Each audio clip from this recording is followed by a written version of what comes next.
Bien, mesdames, messieurs, bonjour, bienvenue au 17e Forum des entrepreneurs. Je vais demander aux personnes qui sont encore debout dans la salle de vous rapprocher parce qu'il y a un petit peu encore de place devant, même si elles sont étiquetées réservées, il y en aura certainement pour vous. Restez pas debout. Merci de descendre. Voilà.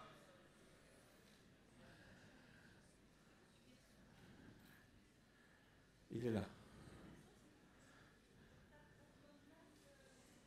Voilà, merci, installez-vous. On va démarrer dans quelques instants. Merci à vous. N'hésitez pas à descendre, sincèrement, il y a des places devant. Et merci aux étudiants de Kedge et à nos hôtesses d'avoir la gentillesse d'accompagner nos amis pour qu'ils puissent, sans trop de délai, s'installer devant. Merci au t-shirt kaki de nous aider à positionner la salle. Merci.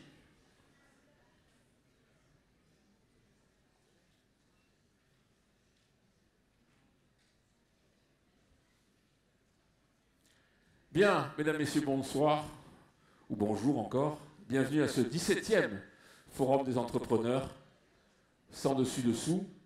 On va commencer d'abord, si vous le voulez bien, par une page de publicité, tout simplement.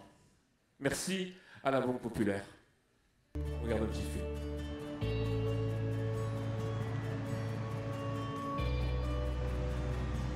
Le Sud-Est. Des paysages uniques. Une histoire forte. Des cultures multiples. La mer. Des hommes, des femmes, des talents, des champions, des rêves, des hommes et des femmes engagés. Ils créent, partagent, prennent des risques et dynamisent nos territoires. Chacun trouve sa place. Le souffleur de verre, l'étudiant, le chercheur, l'entreprise de haute technologie, le commerçant, leur banquier. Pour que vos rêves deviennent réalité, pour accompagner vos projets, nous créons Banque Populaire Méditerranée. Une nouvelle banque est née et c'est déjà la vôtre.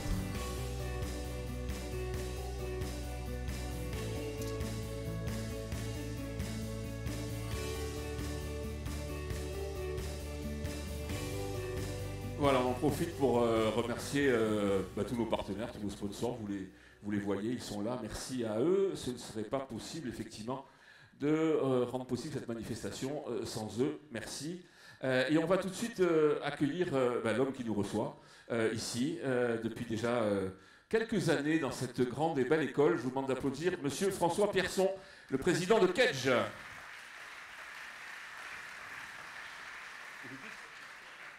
Il n'a pas de discours, c'est formidable, je vous en prie. Monsieur Pierson. D'habitude, tu me poses des questions. Je suis venu sans discours. Bonjour à toutes et à tous. Bienvenue ici. On est toujours ravis chez Kedge d'accueillir le forum des entrepreneurs et d'avoir tellement d'entrepreneurs dans la salle.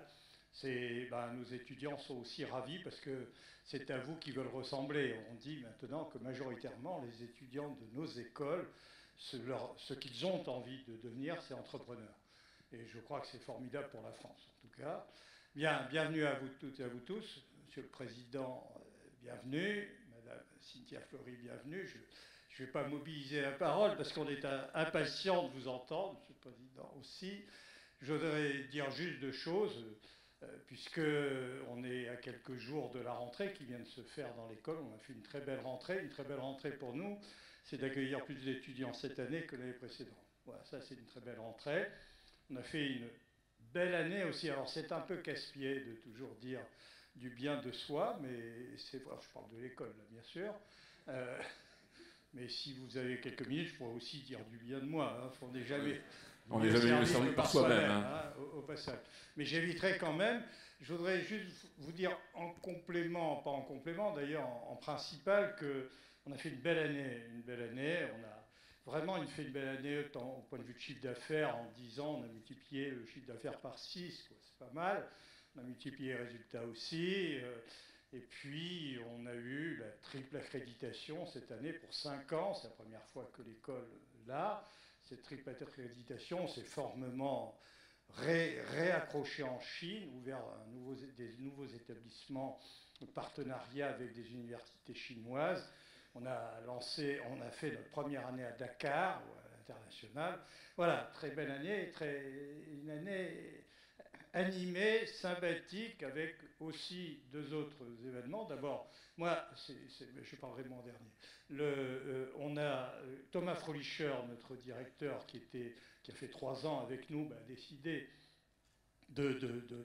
d'avoir d'autres activités. Donc il laisse le manche de doyen et directeur général de l'école à José Milano, qui était directeur général adjoint jusqu'à présent, auquel je vais demander de venir sur scène. Et on accueille M. Milano. Il faut que vous l'accueilliez. Avec nos applaudissements. Donc il était aux côtés de Thomas pendant un an et demi. Donc il peut aussi, c'est lui qui peut s'attribuer, enfin avec ses équipes.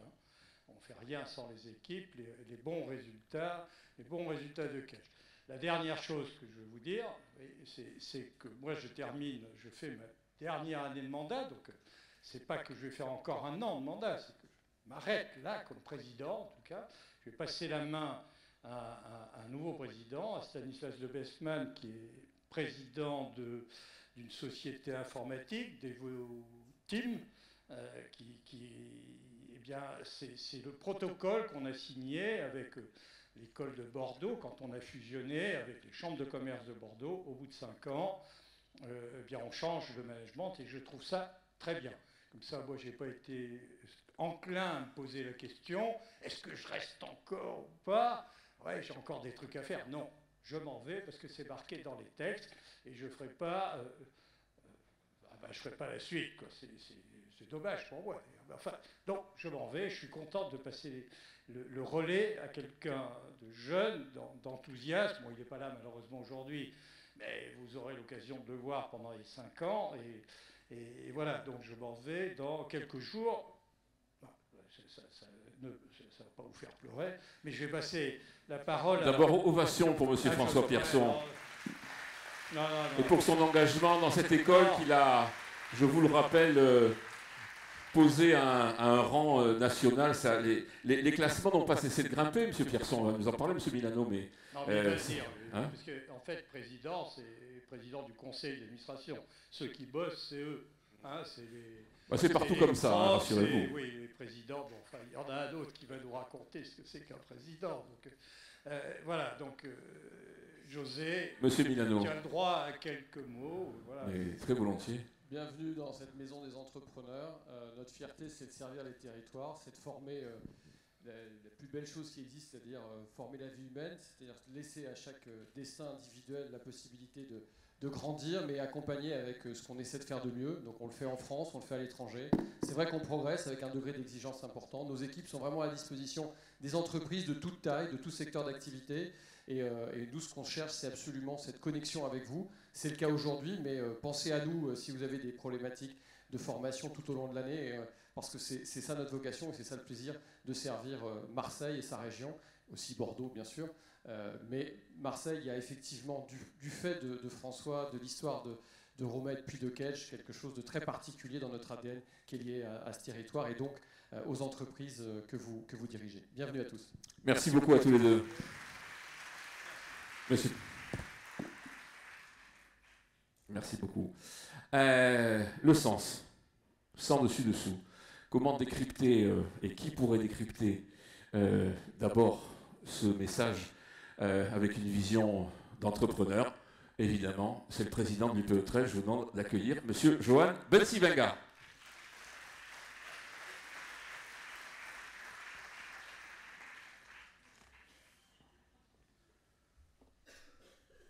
Bonjour à toutes et à tous. Heureux de vous retrouver et de vous voir toujours aussi fidèle à ce grand rendez-vous de la rentrée. Je dois vous le dire, on est plus de 2000 aujourd'hui à être présents dans ce pour cette manifestation et pour ça je dois vous dire merci. Alors c'est rassurant parce que la rentrée va être chaude et c'est le moment de faire front. Le forum finalement pour nous c'est un peu notre fête de l'humain, à nous les patrons. Alors c'est Jean-Luc qui me l'a soufflé, pas Jean-Luc Chauvin, Jean-Luc Mélenchon. On se parle souvent tous les deux, bon, enfin je vous expliquerai. Le gouvernement, même si on pouvait rêver de toujours au mieux, nous prépare une vraie réforme du Code du travail. On ne va pas faire la fine bouche, c'est beaucoup mieux qu'avant. Maintenant, il faut que ça se fasse vite.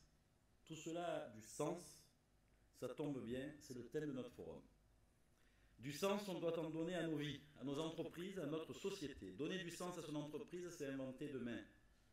Ça sert à quoi le travail? Ça sert à quoi l'entreprise? Ça sert à quoi la croissance? La performance de nos entreprises, la prospérité d'un pays ne peuvent plus être seulement une affaire de chiffres et de rentabilité. La recherche des équilibres territoriaux, culturels, sociaux devient indispensable si on veut continuer à faire grandir nos entreprises. C'est le principe fondateur qui a présidé à la création de la métropole et c'est le sens de ce que nous avons bâti avec les élus politiques. Mercredi matin, nous avons lancé le comité de gouvernance économique de la métropole. Le sens, c'est le nouveau Graal. C'est probablement la quête majeure des entreprises de demain. On ne peut pas subordonner indéfiniment le cap que l'on se fixe, la vision que l'on construit aux contraintes secondaires du quotidien. Ne pas confondre urgent et important. Ne pas se laisser seulement porter par la dictature de l'instant et la virtualisation de notre communication. Le monde change très vite, les entreprises aussi. Les entrepreneurs doivent donc évoluer encore plus vite. Vous l'avez compris, tout va très vite. Dans l'enquête menée auprès de nos adhérents, de vous, ici présents, à l'occasion de cette 17e édition du Forum, cette prise de conscience est très claire. Et elle s'exprime déjà par le nombre important de vos réponses et l'ampleur de votre participation aujourd'hui. Plus de 60% d'entre vous pensent que la performance économique n'est plus le seul objectif à suivre, même s'il est évidemment indispensable. Majoritairement pour vous, le juste niveau de rémunération n'est pas non plus la seule chose qu'attendent vos salariés dans les entreprises, même si ça compte naturellement beaucoup. L'intérêt de leur mission et la reconnaissance sont au moins aussi importants. Vous savez aussi que les valeurs que vous incarnez, ou pas, impactent à plus de 80% l'intérêt que portent vos salariés à vos entreprises. Vous savez enfin qu'à plus de 90% que notre société est en quête de sens. Tout cela nous a confortés dans le choix de la réflexion que nous vous proposons aujourd'hui. Ici, sur notre territoire, il y a des réussites formidables, un potentiel de développement considérable, des talents à la renommée internationale dont nous pouvons tous être fiers. Mais il y a aussi des fractures, des ruptures territoriales, des ruptures sociales. Il y en a une qui est particulièrement grave parce qu'elle impacte dangereusement l'avenir. C'est le nombre, vous le savez tous, beaucoup trop important de jeunes qui sont laissés pour compte dans nos quartiers et qui n'ont pour perspective que chômage ou délinquance. Or, il y a de vrais talents chez ces gens-là. Ces jeunes qui ont envie de s'en sortir et qui ont des idées, des projets, qui ont la niaque. Ils n'ont pas les codes, ils n'ont pas le réseau, ils n'ont pas l'accompagnement. Faire émerger de nouveaux entrepreneurs parmi ces jeunes ou leur permettre d'acquérir de nouveaux réflexes culturels pour qu'ils deviennent entrepreneurs de leur vie, c'est possible. Et c'est cela aussi de notre responsabilité collective. Oui, nous croyons que l'entrepreneuriat peut être une vraie réponse à ces mots. C'est pourquoi nous avons annoncé à notre Assemblée Générale le lancement de l'opération The Choice. On a besoin de vous, d'entrepreneurs prêts à s'engager dans cette nouvelle mission et dans ce nouveau mandat. Bien sûr, on ne va pas tout résoudre, mais si on peut aider quelques dizaines de jeunes à créer vraiment leur entreprise, à choisir leur vie, alors on aura réussi. Vous pouvez tous témoigner votre intérêt, vous engager. Certains l'ont déjà fait avec nous en s'inscrivant sur notre stand et je les en remercie. Si vous voulez bien, je voudrais qu'on regarde la bande-annonce de cette opération.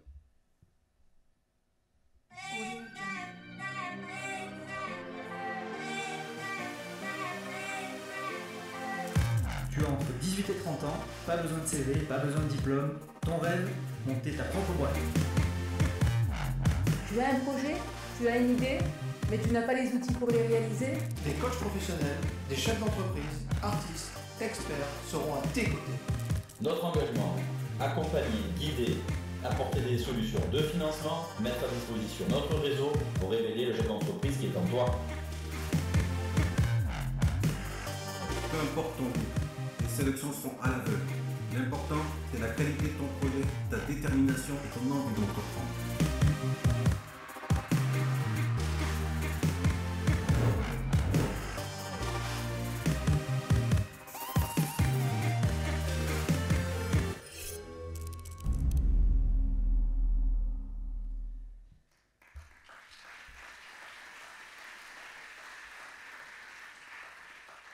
Pour conclure, à nous de transmettre l'esprit d'entreprendre, cette passion d'entreprendre. Un nouveau monde, nouveaux entrepreneurs, nouveaux salariés, nouveau militantisme. Je vous remercie. Joanne Bensivenga, merci beaucoup. Alors Joanne ne vous l'a pas dit, mais il y a un projet, vous le savez, qui a du sens sur ce territoire et qui aujourd'hui a besoin de toute la communauté entrepreneuriale. C'est le projet The Camp. Alors, il nous a proposé de dédier ce forum à The Camp et aussi à son créateur, Frédéric Chevalier. Je vous demande d'applaudir. Merci.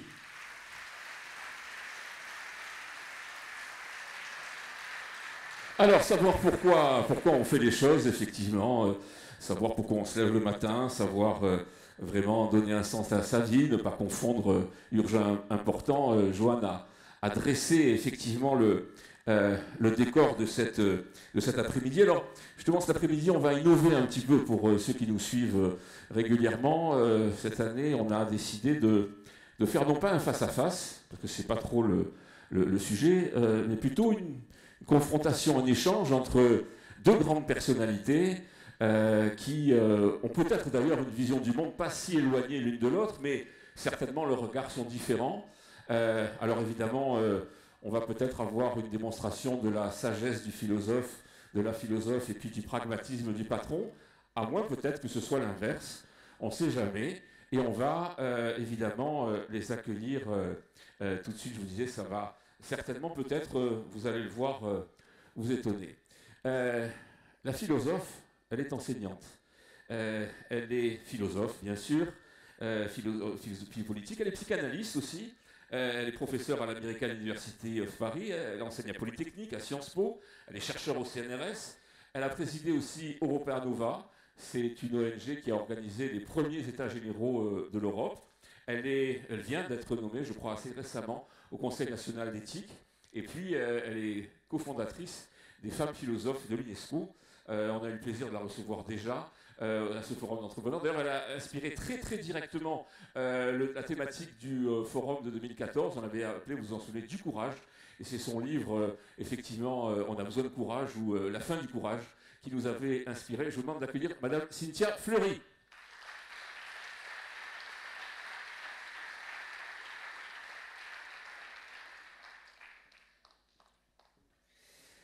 Alors pour débattre, il nous fallait aussi un grand patron. Bon, je vais vous livrer une petite confidence. On a cherché évidemment un grand patron. Je peux vous dire que tous n'ont pas accepté de venir débattre sur ces questions. Mais on savait qu'il y en avait un parce qu'on l'avait déjà rencontré, puis on l'avait sollicité, qui allait relever non pas ce défi, mais cette envie, évidemment. C'est un ancien élève d'HEC. Il a construit sa carrière chez Total.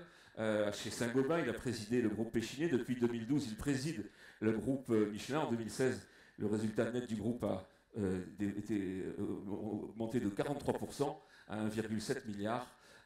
Son dernier discours à l'université du MEDEF a marqué les esprits. C'est un homme qui a de l'ambition pour son entreprise. Je crois qu'il a aussi de l'ambition pour toutes les entreprises de France. Je vous demande d'accueillir Monsieur Jean-Dominique Sénard.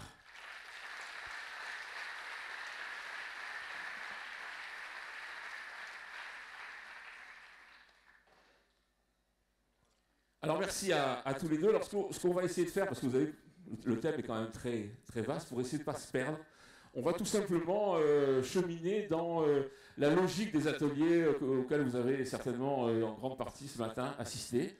Et on va comme ça avancer sur ces questions du sens. Et le premier sujet, bien sûr, c'est soi-même, c'est la dimension évidemment personnelle de la quête de sens. Est-ce qu'on est dans une société ou pas qui favorise cette recherche de la bonne étoile qu'on se serait fixée, comment ne pas s'abandonner, ne pas perdre le fil en fonction des contraintes du quotidien. Alors, qu'est-ce qui est plus important? Est-ce que c'est de rechercher ce sens? Est-ce que c'est la quête ou est-ce que c'est de trouver le sens? Alors évidemment, on va donner cette première question à Madame Cynthia Fleury. Qu'est-ce qui est important? C'est de chercher ou de trouver? Le plus important, effectivement, c'est de considérer qu'à la base de sa vie professionnelle ou de sa vie sentimentale ou de sa vie citoyenne, il y a ce que les philosophes appellent un peu pompeusement, mais qui en fait est quand même très simple, c'est-à-dire le souci de soi.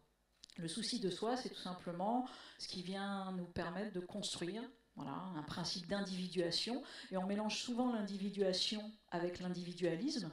L'individualisme, c'est un regard assez pauvre sur soi-même, une espèce de petite passion de soi qui, en fait, ne nous sert pas à grand-chose et nous permet généralement de rien développer. L'individuation, c'est comment on se nourrit de tout ce qui nous environne pour construire un sujet qui lui-même va venir transformer le monde, va venir transformer la relation qu'il a avec autrui, etc. Moi, j'ai écrit un livre qui s'appelle « Les irremplaçables ». Et les irremplaçables, c'était précisément de rappeler qu'un sujet, tout simplement, ne ressent pas d'érosion, sentiment de découragement, sentiment d'usure, à partir du moment où il a le sentiment de faire sujet. C'est tout simple. Donc on n'est pas du tout dans la maîtrise, on est dans l'effort, dans l'engagement, dans l'implication, et de se dire, tiens, ce monde, je peux un peu participer de sa transformation.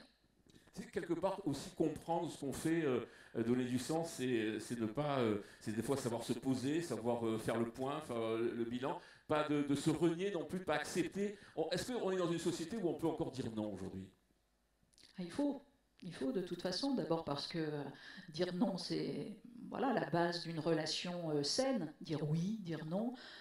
Si vous êtes bloqué dans l'un ou deux, c'est compliqué. Après, c'est pas toujours simple. Je veux dire, l'univers de la négociation, on fait tous l'expérience de cela, qu'on soit dans le niveau de l'entreprise ou qu'on soit chercheur.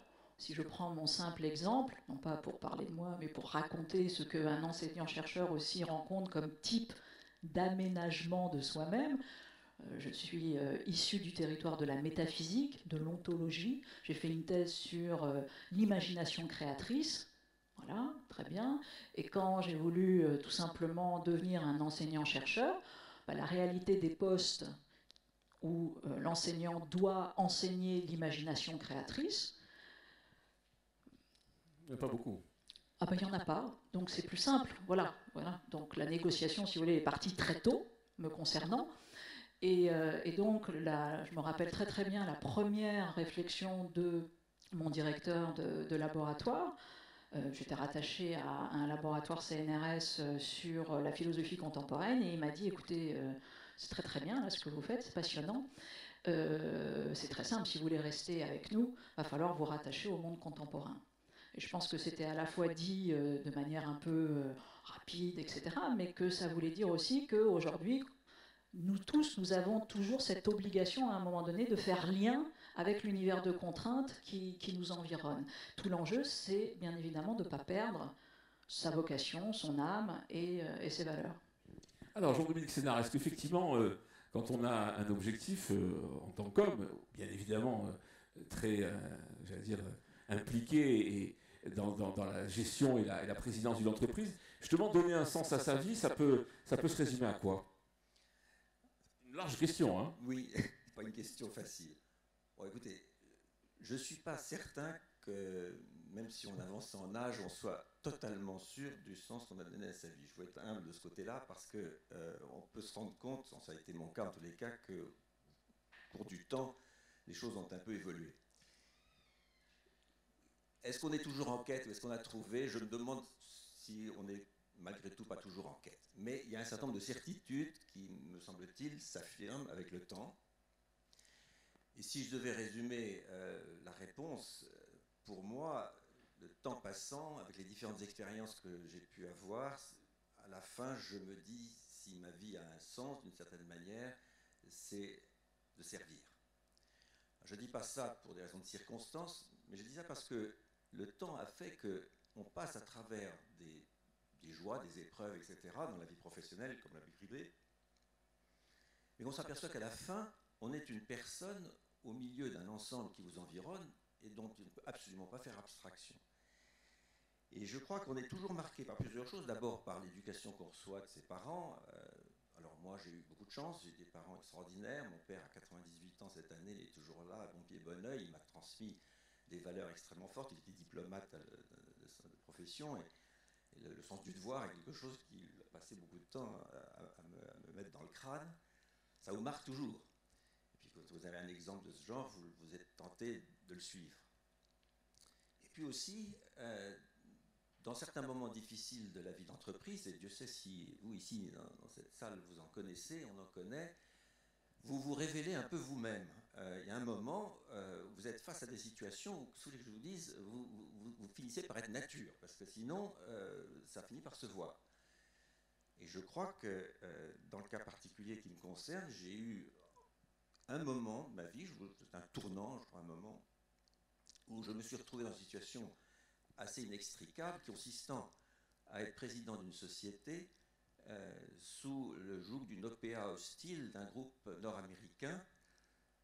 Vous avez en tête Péchinet et sa disparition. Je me suis retrouvé président de Péchinet après le départ du vrai président de Péchinet, avec en charge l'intégration du groupe dans le nouveau groupe mondial nord-américain. Et ça a été pour moi une épreuve particulière parce qu'elle était essentiellement humaine. Je me suis retrouvé pendant un an à porter les équipes qui étaient autour de moi, à faire tout ce que je pouvais pour sauver ce qu'on pouvait sauver, dans un environnement qui était d'une inhumanité, quelque chose qu'on ne peut pas imaginer tant qu'on ne l'a pas vécu.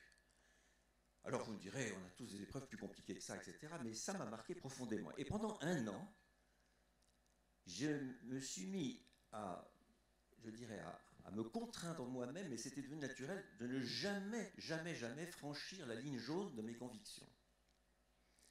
Ce qui veut dire au passage d'ailleurs que pendant un an, j'ai démissionné 5 fois. Et je vous assure, c'est pas si simple. Dans un contexte pareil où vous avez charge d'âme, vous vous dites, mais voilà. Et donc en refusant de passer au-delà de la limite, finalement vous vous construisez. Alors je vous raconte ça parce que ça résume un peu les choses. À la fin, le temps passant, le service des autres est quelque chose qui, me semble-t-il, pour moi, aujourd'hui, est ce qui me motive. Alors finalement, en vous écoutant tous les deux, la première chose, peut-être dans cette démarche de la quête de sens, c'est se respecter soi-même, finalement, ne pas se brader, savoir résister, savoir effectivement avoir ses valeurs. On parle beaucoup en ce moment des valeurs, d'ailleurs, on ne sait plus trop lesquelles, d'ailleurs, il y en a beaucoup qui s'entrechoquent. Est-ce que le sens, c'est pas d'abord savoir suivre et respecter des valeurs et diriger sa vie en fonction de ce respect-là, Cynthia Fleury? Oui, je crois que tout le monde pourrait répondre oui à cette question. Vous établissez des valeurs et encore une fois, des valeurs, elles n'ont pas nécessairement elles ont à la fois de la fixation et puis un principe évolutif. Donc des valeurs, ça ne veut pas dire des obsessions, ce sont voilà, des points cardinaux qui vous permettent d'avancer. Mais c'est vrai que c'est très très important quand on essaye de construire d'abord un sujet. Je crois sincèrement que c'est impossible de faire autrement. Hein. Donc je crois qu'on est citoyen par le fait d'être d'abord un sujet. Et on devient citoyen. On est chef d'entreprise où on va prendre le souci des autres sur ses épaules, en tout cas participer de cela, d'abord si on a construit un sujet. Et encore une fois, ce n'est pas une interprétation mégalomaniaque de soi-même. C'est tout simplement que c'est le socle. Et s'il n'y a pas ce socle, ça s'arrête. Et pour constituer ce socle, ça se constitue dans les épreuves, très souvent. Je fais un livre sur le courage pour rappeler que très souvent, le courage, aller rapidement, qu'est-ce que c'est? C'est tout simplement cette tentative, si possible régulière, de faire coordonner les principes et les pratiques. C'est simplement ça. Bon. Donc c'est un phénomène de concrétion, en fait. C'est-à-dire, c'est pas j'ai un sujet et je fais un acte courageux. Généralement, c'est je fais un acte courageux et je récupère du sujet. Donc c'est dans l'autre sens. Et tiens, il y a un phénomène unitaire, parce que sinon, la majorité d'entre nous, et tant mieux d'ailleurs, nous avons 1000 sujets à l'intérieur de nous. 1000 sujets et puis parfois aucun. On se met en pilotage automatique, on pratique le on, et précisément pour ne pas interroger ce qu'on est en train de faire. Et on le sait très bien, parce que si on l'interrogeait, on ne le ferait pas. Donc dire non, c'est essentiel. Mais dire non, c'est savoir prendre des risques. Le risque éventuellement d'être placardisé, ou le risque de devoir démissionner, etc. Ce n'est pas toujours un risque qu'il est possible de prendre. Mais là, alors en tant que psychanalyste, cette fois-ci, c'est très simple. C'est un risque qu'il faut prendre si vous voulez ne pas tomber malade à terme. Jean-Dominique Sénard nous dit « ça m'a construit ». Ça a construit ma personnalité, et finalement, ça a renforcé effectivement de savoir qui on est au final, par opposition à ce qu'on n'a peut-être pas envie de faire. Merci pour ce premier sujet. Bon, là, on a commencé soft, vous avez vu, on est plutôt sur le côté personnel, là, on se rôde un petit peu. On va attaquer évidemment avec le sujet de l'entreprise, et on va voir s'ils sont encore complètement en phase. Alors, évidemment, on va attaquer avec M. Sénard. Vous avez dit à l'Université d'été du MEDEF, il faut aller vers la responsabilisation de nos équipes. Tout à l'heure, Johan nous disait, et puis on l'a entendu aussi ce matin, finalement, la quête de performance économique, bref, le résultat net d'une entreprise, c'est pas, évidemment, c'est indispensable, mais c'est plus ça forcément le Graal. Vous nous dites qu'il faut aller vers le sens de la responsabilisation, presque, on a parlé d'entreprise libérée ce matin, presque vers le bonheur aussi des collaborateurs. Vous maintenez, vous persistez? Oui, totalement. Alors, heureusement. Mais il faut quand même vous dire pourquoi. Je crois qu'on est tous conscients ici qu'on vit une époque tout à fait charnière et très très très sensible, dans laquelle on voit des tendances très rapides de transformer notre environnement, la société, et en particulier le milieu dans lequel on travaille. J'évoquais à la même université ce que nous savons tous, c'est-à-dire je dirais la force de la révolution numérique, l'arrivée de l'intelligence artificielle. Je disais même qu'elle faisait peur parfois à leurs propres concepteurs. J'ai eu cette expérience avec quelques dirigeants d'entreprises dont le cœur est de créer l'intelligence artificielle, et qui me disaient « mais Jean-Dominique, de temps en temps, j'ai peur ». On est dans cette période-là, et je pense que tout le monde aujourd'hui, globalement, sous-estime le côté déstabilisateur de ce qui est en train d'arriver. Et en fait, on touche à quelque chose d'absolument essentiel, qui est quelle est la part de l'humain dans ce que nous allons vivre dans les années qui viennent. Je vous avais là-dessus dit des choses. Parler à un robot, comme ça m'est arrivé plusieurs fois, peut-être à vous aussi, c'est sympa. C'est juste angoissant de temps en temps, si vous voulez. Bon, et surtout qu'on s'aperçoit que le robot, ou la robot, je ne sais pas comment on dit, est très intelligent. Il vous dit des choses en vous répondant du tac au tac. Bien. Vous vous dites, mais où suis-je? Comment est-ce que les personnes vont vivre ça dans l'avenir? Excusez-moi de cette introduction un peu longue, parce que c'est quand même le contexte général dans lequel on est, où on voit deux choses qui sont assez frappantes. D'une part, un mouvement extraordinairement fort dans la direction de la robotisation de la société, y compris économique, c'est-à-dire nos entreprises, à laquelle d'ailleurs on ne peut pas vraiment échapper, parce que là c'est un autre sujet qu'on abordera peut-être, qui est la compétitivité de nos entreprises. Donc si vous voulez, il y a un sujet, mais en même temps, si je peux me permettre, vous avez cette quête de l'humain, de ce qui va rester d'humain dans cette nouvelle société qui arrive. Et moi, ce qui me frappe, et c'est plutôt, ça me fait plaisir, c'est de voir que cette recherche est réelle, et qu'aujourd'hui, si on en parle, d'ailleurs, c'est pas tout à fait un hasard, c'est qu'on a tous dans nos têtes cette espèce d'alternative qu'il faut absolument préserver, qui au fond le respect des personnes dans la vie, dans la société et dans nos entreprises. C'est de là que ça vient. Cette question de responsabilisation, pour moi, est juste centrale. C'est en train de bouleverser, je dirais, la relation sociale dans l'entreprise. Et quand je parle de responsabilisation, ne nous y trompons pas, c'est bien la composition de deux mots anglais qui sont l'empowerment et l'accountability, c'est-à-dire au fond la capacité de rendre compte, mais en même temps le fait de donner à nos équipes, à nos salariés, une part d'autonomie considérable dans la marche de leurs affaires. Alors on peut rentrer dans plus de détails de ça, parce que je ne veux pas être trop long, mais certains parlent d'entreprises libérées, je crois que vous avez évoqué ça ce matin. Moi, je préfère parler d'entreprises responsabilisées ou responsabilisantes, parce que l'expérience que je vis depuis quelques années et qui me permet d'en parler aujourd'hui démontre que je suis plus à l'aise dans ce concept-là. Voilà. Mais c'est juste fondamental, et si nous réussissons à implanter ce concept en France, par exemple, et pas seulement, puisque quand j'en parle sur l'ensemble du groupe Michelin dans le monde entier, mais nous sommes peut-être capables là de sauver l'essentiel, c'est-à-dire l'humain. Alors justement, est-ce qu'on peut opposer ou pas, et la question est à tous les deux, justement, développement technologique et développement humain. C'est vrai que la responsabilisation des salariés, c'est formidable, mais c'est aussi une révolution culturelle chez les entrepreneurs. Le lâcher-prise, je pense que vous avez encore un peu de mal tous à y aller. Et Isaac Getz nous l'a bien expliqué ce matin. C'est vrai, cette crainte de déshumanisation, Cynthia Fleury, est-ce qu'on va trouver du sens dans davantage de technologie, dans davantage de performance, ou au contraire, est-ce qu'il n'y a pas quelque part une forme de régression? Alors je vais répondre en deux temps. D'abord sur la question de l'autonomisation, sur une certaine forme de liberté d'initiative, sur l'empowerment, sur le fait que quelque chose, une entreprise en l'occurrence, vous rend capable vous fait grandir à l'intérieur de votre système. C'est assez intéressant, c'est effectivement le cas, je pense, il faut aller vers cela. Je pense qu'il y a 25 ans, si on avait demandé, tiens, quel type de modèle vous mettez à l'opposé de l'entreprise, ou qu'est-ce qui est très très différent, vous auriez peut-être dit une université. Bon. Aujourd'hui, ça ne viendrait à personne d'opposer ces deux endroits, parce qu'effectivement, vous avez une nécessité transformatrice qui est demandée de la part des salariés à l'entreprise.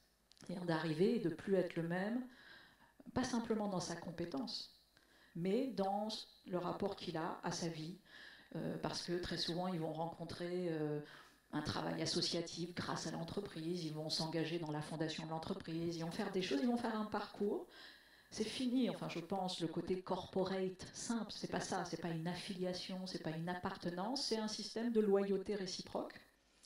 Et alors c'est là où le bas blesse, parce que ça c'est la version bien évidemment idéalisée, et puis dans les faits, il y a les tests de crédibilité de ce contrat de confiance renouvelé, la rémunération, la reconnaissance non falsifiée, etc. etc. Et c'est là où on n'est pas encore raccord. C'est-à-dire que vous pouvez avoir tout le discours communicationnel que vous voulez sur la question de l'autonomie. Si derrière, à chaque fois qu'il y en a un qui bouge un œil, c'est l'enfer, ça s'arrête vite. Donc on est un peu aujourd'hui avec quelques entreprises qui s'essayent, qui sont parties, qui fonctionnent très bien, qui ont des très bons résultats. Je pense que Isaac, ce matin, a montré que, pas des petites entreprises, hein, pas les startups, etc., des gros machins. Oui, Decathlon, Neuroto. Exactement, et qui fonctionnent très très bien avec ce renouveau du management. Et puis une autre cohorte, qui est beaucoup plus sur du leadership top-down, et avec des vrais problèmes de subordination qui aujourd'hui sont mal ressentis, et à juste titre, par comment dire, les collaborateurs, sachant qu'on pense que le leadership nécessairement suscite la subordination, ce qui est une erreur.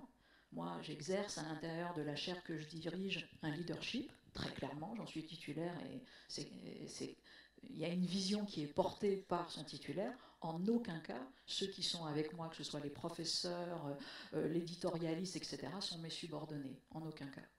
Donc, et je pense que c'est ça qu'on est en train de comprendre, c'est-à-dire que oui, il y a une asymétrie des relations, mais en aucun cas, elle renvoie à une inégalité. Et là, en revanche, on a un petit travail parce que la France avait un complexe statutaire lourd, et c'est ça qu'il faut aussi dépasser. Je vais peut-être rebondir sur ce que vous avez dit parce que c'est très intéressant. D'abord, il faut du temps.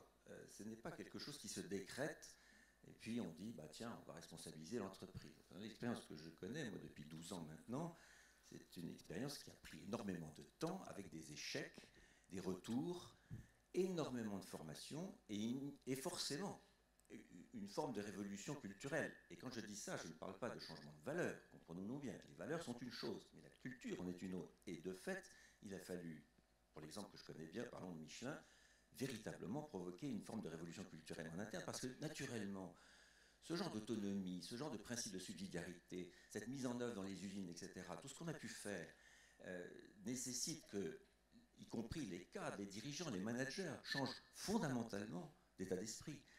Et de dirigeants dits hiérarchiques passent à des dirigeants développeurs de personnes. Ça a l'air simple à dire, c'est quand même pas si simple à faire.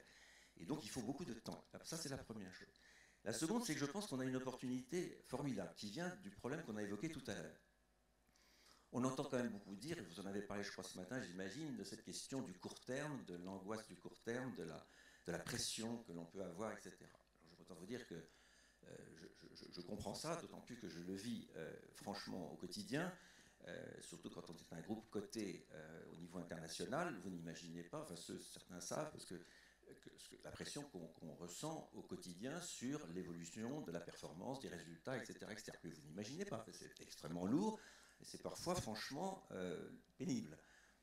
En même temps, il faut absolument que l'on dirige l'entreprise en lui donnant le sens, on en reparlera peut-être tout à l'heure, s'assurer qu'on est dans le temps long, que la stratégie du groupe correspond complètement à la raison d'être de l'entreprise. Dans le cas de Michelin, leadership dans la mobilité durable, vous savez, c'est un large mot, mais qui veut bien dire ce que ça veut dire.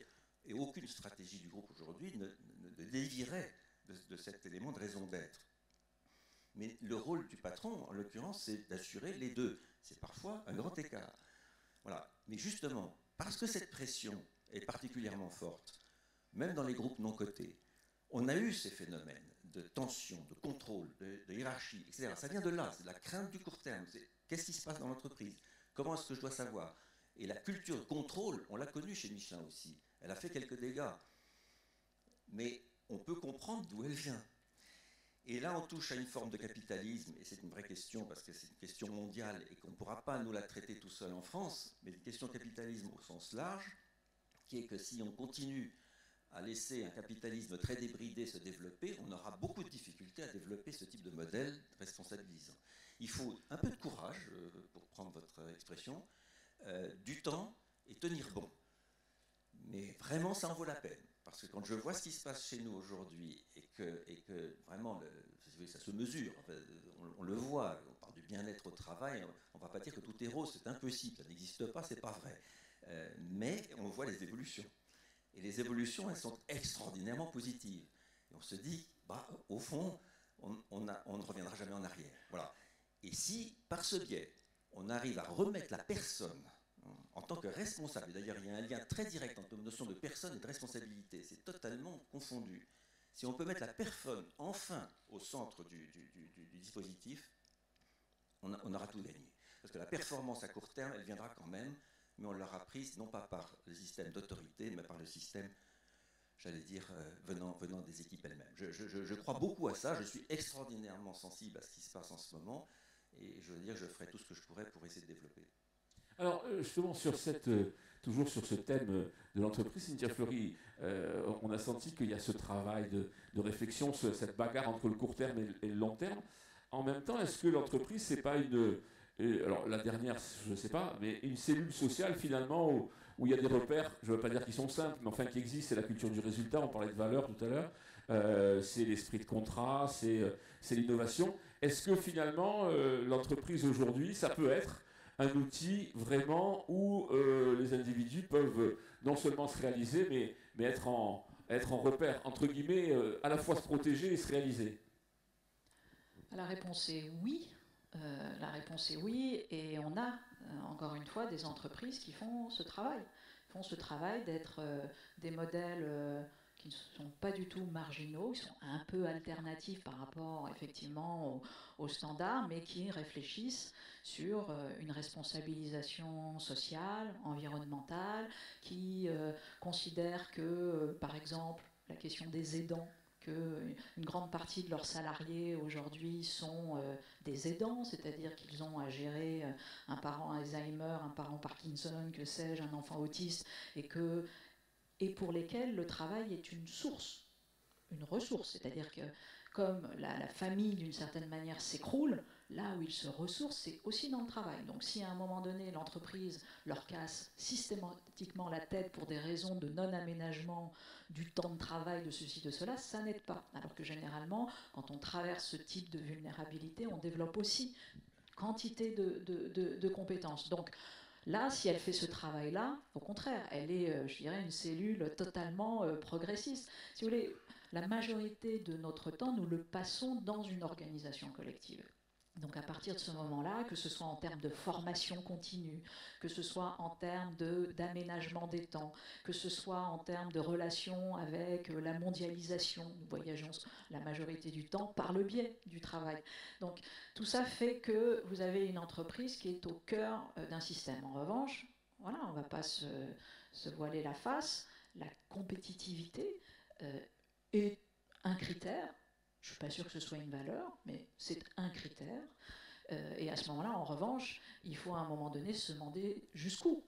Parce que si la profitabilité est le seul objectif d'une entreprise, bah, tout simplement le nivellement par le bas et la question de l'ajustement sur le salaire des hommes, il est irréductible. Donc, moi, je défends une indivisibilité des objectifs. C'est-à-dire, il n'est pas du tout question de ne pas affronter la question du profit, mais ce n'est pas une finalité, c'est un des grands critères, et ça vient dans un ensemble commun de, voilà, quid de cette entreprise, quid de son rôle à la fois économique, mais aussi plus politique au sens de public. Toutes les entreprises privées ont un rôle public, qu'elles le veulent ou non, et d'autant plus aujourd'hui où l'État fait ami-ami avec la société civile dans une version très très ouverte, c'est-à-dire où les entrepreneurs sont autant en place que les universitaires ou que sais-je. Alors on a fait presque la... Je vous en prie. Peut-être pour rajouter un point tout de même. Moi je me rends compte dans les différents pays du monde où Michelin est implanté, où je voyage beaucoup, cette question de référence, l'entreprise étant une référence, commence à devenir extraordinairement centrale. Non mais c'est incroyable. On parlait de la Chine ou de l'Inde. J'étais en Inde là, il y a 3 jours, j'étais avec les équipes du groupe, etc. Mais je me disais, en leur parlant, que mais c'est incroyable, des jeunes qui nous rejoignent aujourd'hui n'ont a priori aucune espèce de notion où se trouve Clermont-Ferrand et l'histoire de Michelin, le Gournay, tout ça, à Chennai. Bon. Mais ce que je vois, c'est cette espèce de recherche, je dirais, de repères. On dit que notre société est déstructurée, et c'est vrai, enfin, quand même raisonnablement, on le voit autour de nous, mais alors dans le reste du monde, c'est pas forcément mieux non plus. Et dans certains pays comme la Chine, l'individualisme, je ne sais pas si c'est le bon mot, mais est quand même extraordinairement marqué. Donc les gens cherchent des repères, mais sont assoiffés de repères. Et alors ce qui est très plaisant, c'est qu'on s'aperçoit que les entreprises jouent ce rôle de donneur de repères, ou s'ils ne le font pas, elles ratent tout. Quand elles le font, elles réussissent merveilleusement. Et les gens sont fidèles, loyaux, extraordinaires, parce qu'ils trouvent quelque chose dans l'entreprise. Ça, c'est incroyable. Et ça va aller de plus en plus, parce que vous disiez en effet que l'État ne joue plus son rôle, pour parler que de la partie française, mais c'est vrai ailleurs, de providence au sens large, et que c'est l'entreprise qui reprend tout sur les épaules. Et qu'on a sur nos épaules des responsabilités sociétales qui grandissent tous les jours. Alors on nous en rajoute parfois un peu trop sur les épaules. Je pense à toute cette espèce de flot de réglementation et de législation qui nous tombe régulièrement sur les épaules. Mais quand on prend un peu de recul, c'est finalement les entreprises qui tirent je dirais, non seulement l'économie, mais aussi le politique, il faut être clair. Et je crois qu'il faut s'attendre à ça, et dans les 5 ou 10 ans qui viennent, le rôle des patrons d'entreprise, des chefs d'entreprise, etc., va devenir de plus en plus lourd à cet égard. Alors on va évidemment y revenir, mais vous faites une belle transition avec un des sujets qu'on a abordé ce matin, c'est évidemment celui de la croissance. Alors on s'est tous posé cette question, évidemment, on est tous en faveur de la croissance et du progrès, mais des fois on se demande effectivement, pour dire à quoi ça sert, une société de consommation depuis plusieurs décennies, qu'est-ce qu'on y a vraiment gagné? Certes, aujourd'hui, on voit les effets du réchauffement climatique, certes, on voit les effets du chômage de masse. Est-ce que finalement, et c'est un peu, je complète la question, comment, M. Sénard, vous mesurez finalement la vraie performance de votre entreprise? Est-ce que la prospérité, la richesse des nations doit toujours se mesurer avec des indicateurs, on va dire, mathématiques, comme le produit intérieur brut? Certains ont inventé d'autres indicateurs qui sont peut-être un peu plus fumeux. Est-ce que vous pensez qu'effectivement, le bien-être, vous avez parlé du bien-être des salariés, est-ce qu'aujourd'hui, finalement, le bien-être global des populations, les équilibres, tout à l'heure Joanne parlait des équilibres territoriaux, sociaux, est-ce que c'est comme ça qu'on doit mesurer aujourd'hui la prospérité et dire si on est en croissance ou pas, ou au contraire rester sur nos indicateurs de nos chers économistes, avec le PIB, les indices multiples et variés et autres? Alors c'est tellement vaste cette question, moi, je vais essayer d'être aussi synthétique que possible. Bon, La croissance, de toute façon, enfin, je fais partie de ceux qui pensent qu'il ne faut pas la rejeter. Il y a des écoles de pensée qui pensent l'inverse. Je ne suis pas du tout dans cette école de pensée. D'abord parce que je pense que ça conduirait tout le monde dans une situation inextricable, d'autant plus que la population mondiale croît et qu'il faut de la croissance pour ne serait-ce que nourrir tout le monde. Le débat est un débat en soi. Après, la manière dont on peut faire cette croissance dépend énormément, effectivement, des ADN, comme on dit aujourd'hui, des différents pôles qui y contribuent. Et les entreprises sont au cœur, comme je vous l'ai dit tout à l'heure. À partir de là, la mesure de la croissance, franchement, bon, pour moi, en tous les cas, il y a longtemps que j'ai dépassé dans ma tête la mesure de la performance de Michelin année par année. N'en traduisez pas que je m'en occupe plus, parce que c'est une angoisse nuit et jour, mais ce n'est plus, pour moi, ce n'est pas le sujet majeur.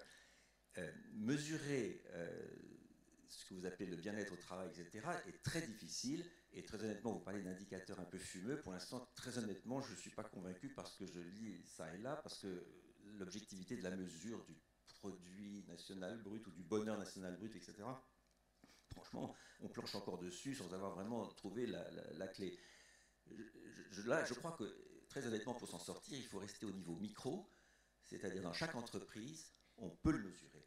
Et la mesure la plus précise qu'on peut faire, c'est des mesures régulières, ouvertes dans un champ de sondage général, régulier, qui mesure la perception des employés de leur propre vie à travers justement la liberté qu'ils ressentent dans leur action et dans leur engagement.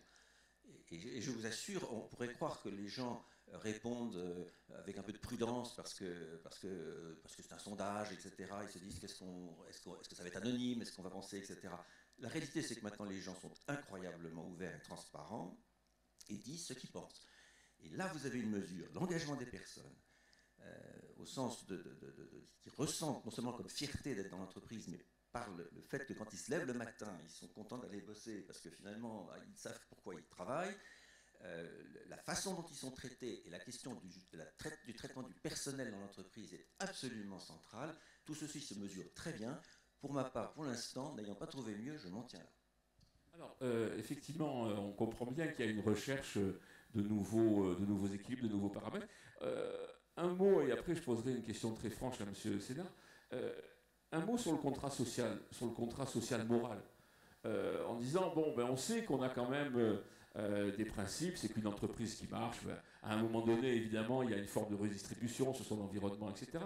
On sait qu'une entreprise qui ne marche pas, ben, ma foi, on peut comprendre qu'il y ait des ajustements, on parle de variables d'ajustement sur les charges, avec effectivement des licenciements. Et par contre, une entreprise qui marche bien, Cynthia Fleury, et qui doit rester, on va parler de la compétitivité, et ça fait le lien, mais qui aussi doit prendre des décisions difficiles. Alors, ce n'est pas devant un public d'entrepreneurs, ils savent ce que c'est que la compétitivité, mais la question, c'est de dire, est-ce que quelque part, on n'est pas en train de rompre un peu le contrat social et moral en disant, mais encore, à quoi bon la compétitivité si le résultat reste toujours négatif pour ceux qui n'ont pas le capital, justement, et qui n'ont que le travail? Oui, voilà, vous avez résumé la situation. En psychanalyse, on appelle ça un double bind, une double contrainte, c'est-à-dire qu'en gros, vous avez un non-choix d'un côté, puis un non-choix de l'autre. C'est souvent d'ailleurs la vérité de ce monde, hein. On arbitre non pas entre le pire et le meilleur, mais entre le pire et le moins pire. Bon, donc on sait ces théorisations du moindre mal, etc.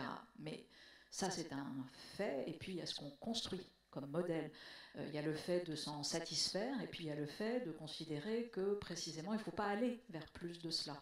Et donc on met en place des stratégies de résistance où on va défendre précisément des indicateurs composites et pas le seul indicateur du PIB, et on va tout faire pour que ces indicateurs composites, type bien-être, type responsabilité sociale, où on va venir interroger les externalités négatives sur l'environnement ou sur que sais-je, etc., soit prise en compte dans les normes comptables. Et ça se fait à la fois sur l'échelle de son entreprise, mais ça se fait bien sûr dans l'écosystème dans lequel on est. Et donc l'implication des grands patrons ou des entrepreneurs lambda, elle est absolument nécessaire pour aller mettre en place ce grand mouvement de normalisation autre, plus éthique, pour une simple et unique raison, c'est que d'abord ça détruit des vies.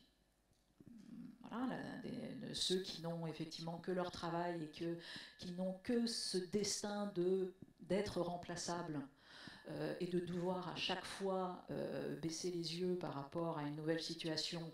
Il y a deux techniques. Il y a soit une technique de désinvestissement dans l'entreprise, c'est la meilleure, je vous le dis tout de suite, protégez-vous.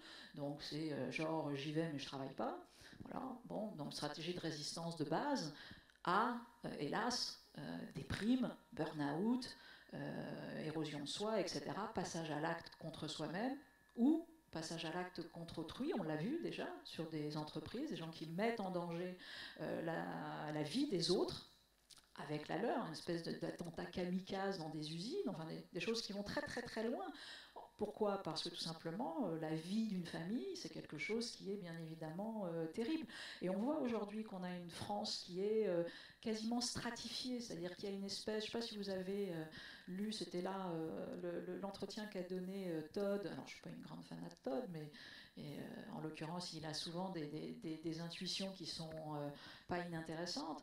Et il a raison, je pense, là-dessus. C'est-à-dire qu'on a vraiment aujourd'hui des élites de masse, quand même. C'est-à-dire qu'on a un gros tiers de la population qui est, allez, en phase avec tout ce qu'on raconte ici, qui a envie de cela, qui a envie, qui cumule, mais qui a une vision du cumul totalement créatrice. Hier, je discutais avec une start-upeuse, professeure d'équitation. Bon, très bien. Bon, moi, j'ignorais que... Voilà. Je discutais avec mes étudiants de plus en plus. Ils ont cette idée qu'ils vont faire plusieurs métiers en même temps et qu'ils n'ont aucun sentiment déficitaire d'eux-mêmes. Je peux vous dire qu'il y a 20 ans, s'ils n'étaient pas labellisés chercheurs CNRS, c'était une honte absolue. Donc c'est fini ça. Ils vont à la paillasse, ils vont au Fab Lab, ils créent leur entreprise, ils font une application et en même temps ils sont profs. Donc ça y est, c'est fini ça. En revanche, il y a une autre France qui elle, et le problème c'est que c'est 2 France, c'est 3, c'est 4, c'est 5, c'est 6 France, c'est 7 France, je ne sais pas, elles ne se parlent plus.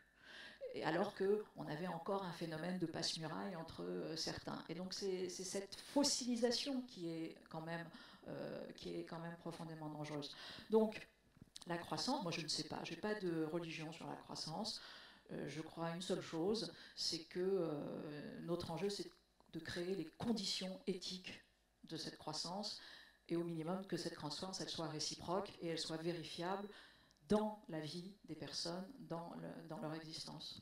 Une façon d'ailleurs de faire passer cette idée, d'ailleurs, on le voit, c'est dans le monde actuel où la contrainte, je veux dire, la responsabilité environnementale des entreprises devient de plus en plus prégnante, c'est précisément de tirer l'entreprise et tous les salariés dans un monde où on supporte tous le modèle, et j'allais dire de l'économie circulaire, pour ne prendre que cet exemple-là.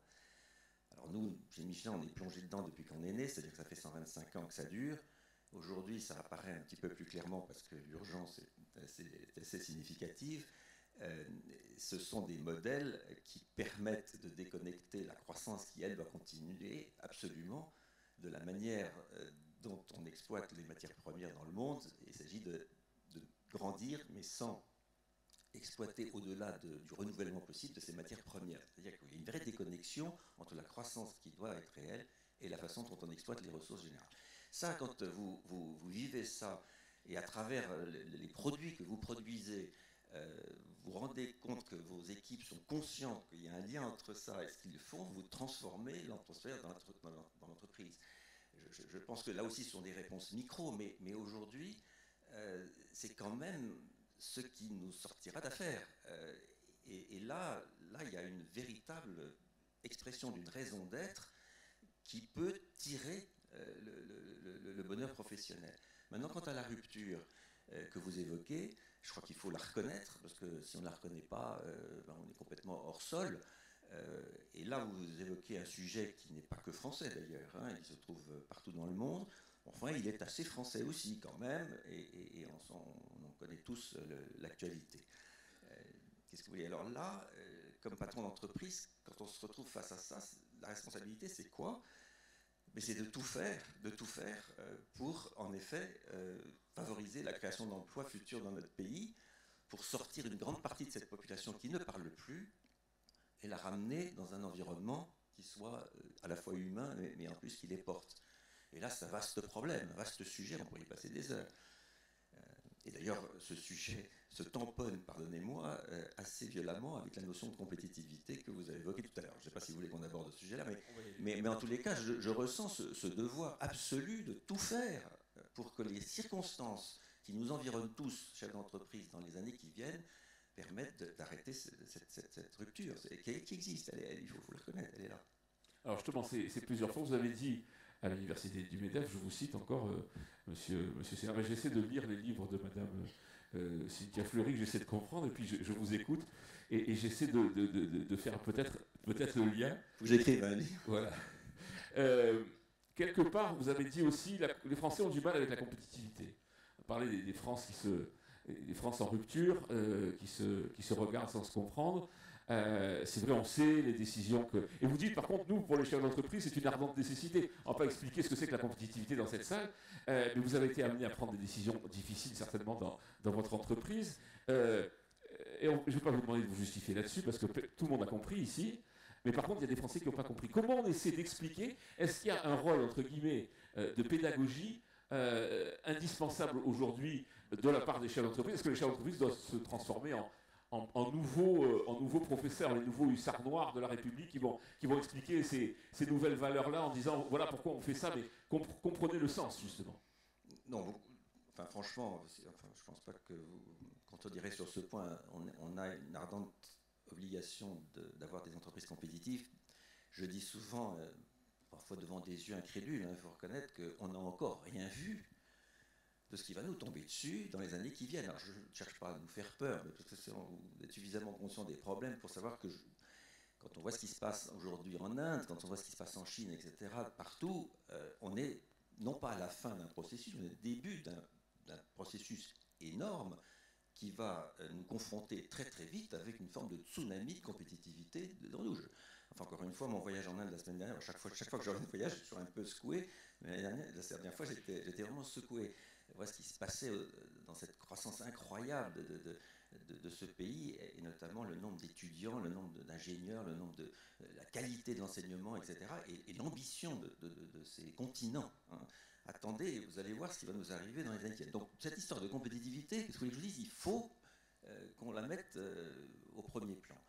Après, et je rejoins votre point, je dis, on a un problème en France en particulier, c'est pas vrai dans tous les pays, où en effet la notion de compétitivité rebute beaucoup de monde parce qu'elle n'a pas été expliquée. Qu'est-ce que je vous dis, on a tous des expériences comme ça.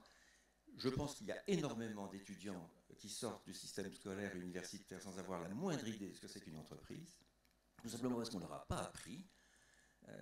Et peut-être que ce n'est pas la faute des professeurs, parce qu'on n'a pas appris aux professeurs. Enfin, je n'accuse personne dans cette histoire-là, mais enfin, le résultat, c'est qu'en fait, on a une image de l'entreprise quand on sort du système universitaire français, etc., qui est franchement assez spécifique, et il faut du temps pour découvrir la réalité. Voilà. Et je pense qu'en effet, on a un vrai problème de pédagogie. Je pense qu'on a un autre rôle à jouer. Je ne sais pas ce qu'il faut faire dans les années qui viennent. Il faut probablement que collectivement, on se mette à imaginer une forme d'implication des chefs d'entreprise dans le monde de l'enseignement. J'étais très fanat, vous le savez, depuis il y a quelque temps, de l'implication des chefs d'entreprise et des salariés dans la vie politique. Alors je suis content, j'ai été un peu entendu malgré tout, même si ce n'est pas moi qui ai fait le truc, mais quand même. Là, je commence à me dire que l'étape d'après, c'est l'engagement des chefs d'entreprise dans la pédagogie et dans l'enseignement. Je me demande si ce n'est pas encore plus important que le sujet précédent. Voilà, donc je pense que oui, même si je réclame à l'État de jouer son rôle, c'est-à-dire de lancer un vaste programme d'enseignement économique dès l'école, dès le plus jeune âge, pour qu'au moins les gens aient le sentiment qu'une entreprise, ce n'est pas juste une rente sur laquelle il faut tirer dessus, ça serait déjà formidable, mais je pense que comme l'État n'aura pas forcément les moyens de le faire, il va falloir qu'on songe sérieusement à voir comment on s'organise. Voilà, comme ça que je vois. Alors, Cynthia Fleury, est-ce qu'il faut effectivement expliquer aux Français comment ça marche? Il faut qu'ils acceptent, si j'ose dire, leur sort, cette France qui subit. Est-ce qu'elle subira moins si elle comprend ce qui lui arrive? C'est-à-dire, finalement, je suis licencié, mais j'ai compris, c'est pas la faute à Rousseau, c'est la faute à la compétitivité. Non. Si vous voulez, la pédagogie, c'est évident, ça fait du mal à personne. Donc, soyons pédagogues, ça c'est une certitude. Ce qui est important, c'est la formation. Bon, c'est évident que sur la notion de compétitivité, voilà, en face de la compétitivité, encore une fois, vous avez un contrat de confiance basé, respecté, et c'est ça qu'il faut trouver aujourd'hui. C'est le niveau de flexibilité, de sécurisation des parcours, et en même temps de prise de risque, et en même temps, voilà. Donc c'est une espèce de boîte noire qui n'est pas simple à attraper, mais elle est vitale. Elle est vitale parce que même si c'est éventuellement la fin d'un type d'emploi, c'est pas la fin du travail. Donc c'est très différent. Mais d'un type d'emploi, c'est très certain. Mais nous n'allons sans doute jamais travailler autant demain, malgré ce qu'on croit. En revanche, il va falloir trouver des modélisations économiques de ce travail, parce que d'abord l'activité, le travail est essentiel à l'homme, à son développement, mais plus globalement parce que tout demande beaucoup plus d'implication qualitative. Vous voulez devenir citoyen aujourd'hui, vous voulez participer, faire un droit d'initiative au niveau européen, mais il faut quasiment avoir des compétences de juriste. Il faut être un bon constitutionnaliste. Il faut avoir des compétences de code, il faut avoir des compétences pour faire un réseau et manager des hommes, faire signer juste 1 million de personnes, welcome. Bon, voilà, donc tout ça fait qu'à tous les niveaux, l'implication demande plus de complexité, plus de formation, etc., etc. Donc tout ça, c'est à inventer. Que moi, les chefs d'entreprise travaillent davantage avec l'université, avec la maternelle, etc., ça me va, et je pense que c'est nécessaire, encore une fois, parce que je défends un rôle public des entreprises. Mais je défends aussi un système de transparence par rapport aux entreprises. Je défends un devoir de vigilance. Je défends les lanceurs d'alerte. C'est-à-dire que tout ce travail qu'on fait aujourd'hui sur la probité publique, demain, on va le faire de plus en plus sur la probité des entreprises en demandant, voilà, d'aller un petit peu plus. Et là, on va se heurter à des règles, comme on s'est heurté jadis au secret d'État, on va se heurter à des règles de secret concurrentiel, etc., etc.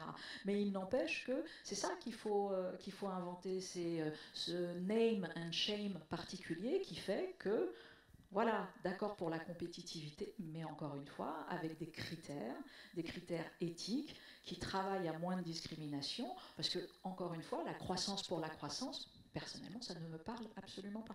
Alors, est-ce que vous n'avez pas le sentiment quand même que les entrepreneurs, ils ont déjà dépassé le cap, ils ont dit la compétitivité pour la compétitivité? Non, ils savent très bien que ce n'est pas durable. On a vu d'ailleurs des grandes entreprises qui mordaient un peu la ligne jaune avoir un côté effet boomerang de la part de l'opinion très sévère parce qu'ils avaient justement franchi la ligne jaune éthique. On est tout à fait d'accord, mais voilà, on va juste prendre 2 exemples sur le devoir de vigilance, et on va être gentil pour ne pas nommer les entreprises, mais chacun reconnaîtra lesquelles. Vous avez une entreprise qui accepte, alors que c'est une entreprise fleuron du système français, de confisquer des passeports pour que précisément répondre à un système local, mais c'est du zèle, parce que fondamentalement, elle n'a aucune obligation de le faire. Donc elle se met tout d'un coup, elle fait baisser, elle, d'emblée, un système de droit par rapport à ses travailleurs. Vous avez une autre qui, pour sécuriser son accès de matières premières, fait tout simplement amende honorable avec Daesh. Voilà, donc vous voyez quand même et c'est des grandes entreprises. Donc si vous voulez, quand on arrive à ce niveau-là de perte de valeur, je pense qu'on peut revenir en rappelant que non, le combat est loin d'être gagné, il ne le sera jamais d'ailleurs, mais ça c'est pas très grave. Mais en revanche, oui, rappeler sans cesse que les grands chefs, les entrepreneurs, et encore une fois à tous les niveaux, les entrepreneurs ont un rôle clé de responsabilité sociale, publique, et en même temps, eux, leur moyen pour participer de ce rôle-là, c'est la croissance économique aussi. Je voudrais juste ajouter ce que vous avez dit, parce que sur certains points, j'ai une petite nuance même. Que nous soyons responsables éthiquement, ça me paraît frapper au coin du bon sens. Et d'ailleurs, je ne sais pas qui, dans les années qui viennent, pourra diriger des entreprises s'il n'y a pas un semblant de conviction éthique. Et vous trouverez toujours des exceptions.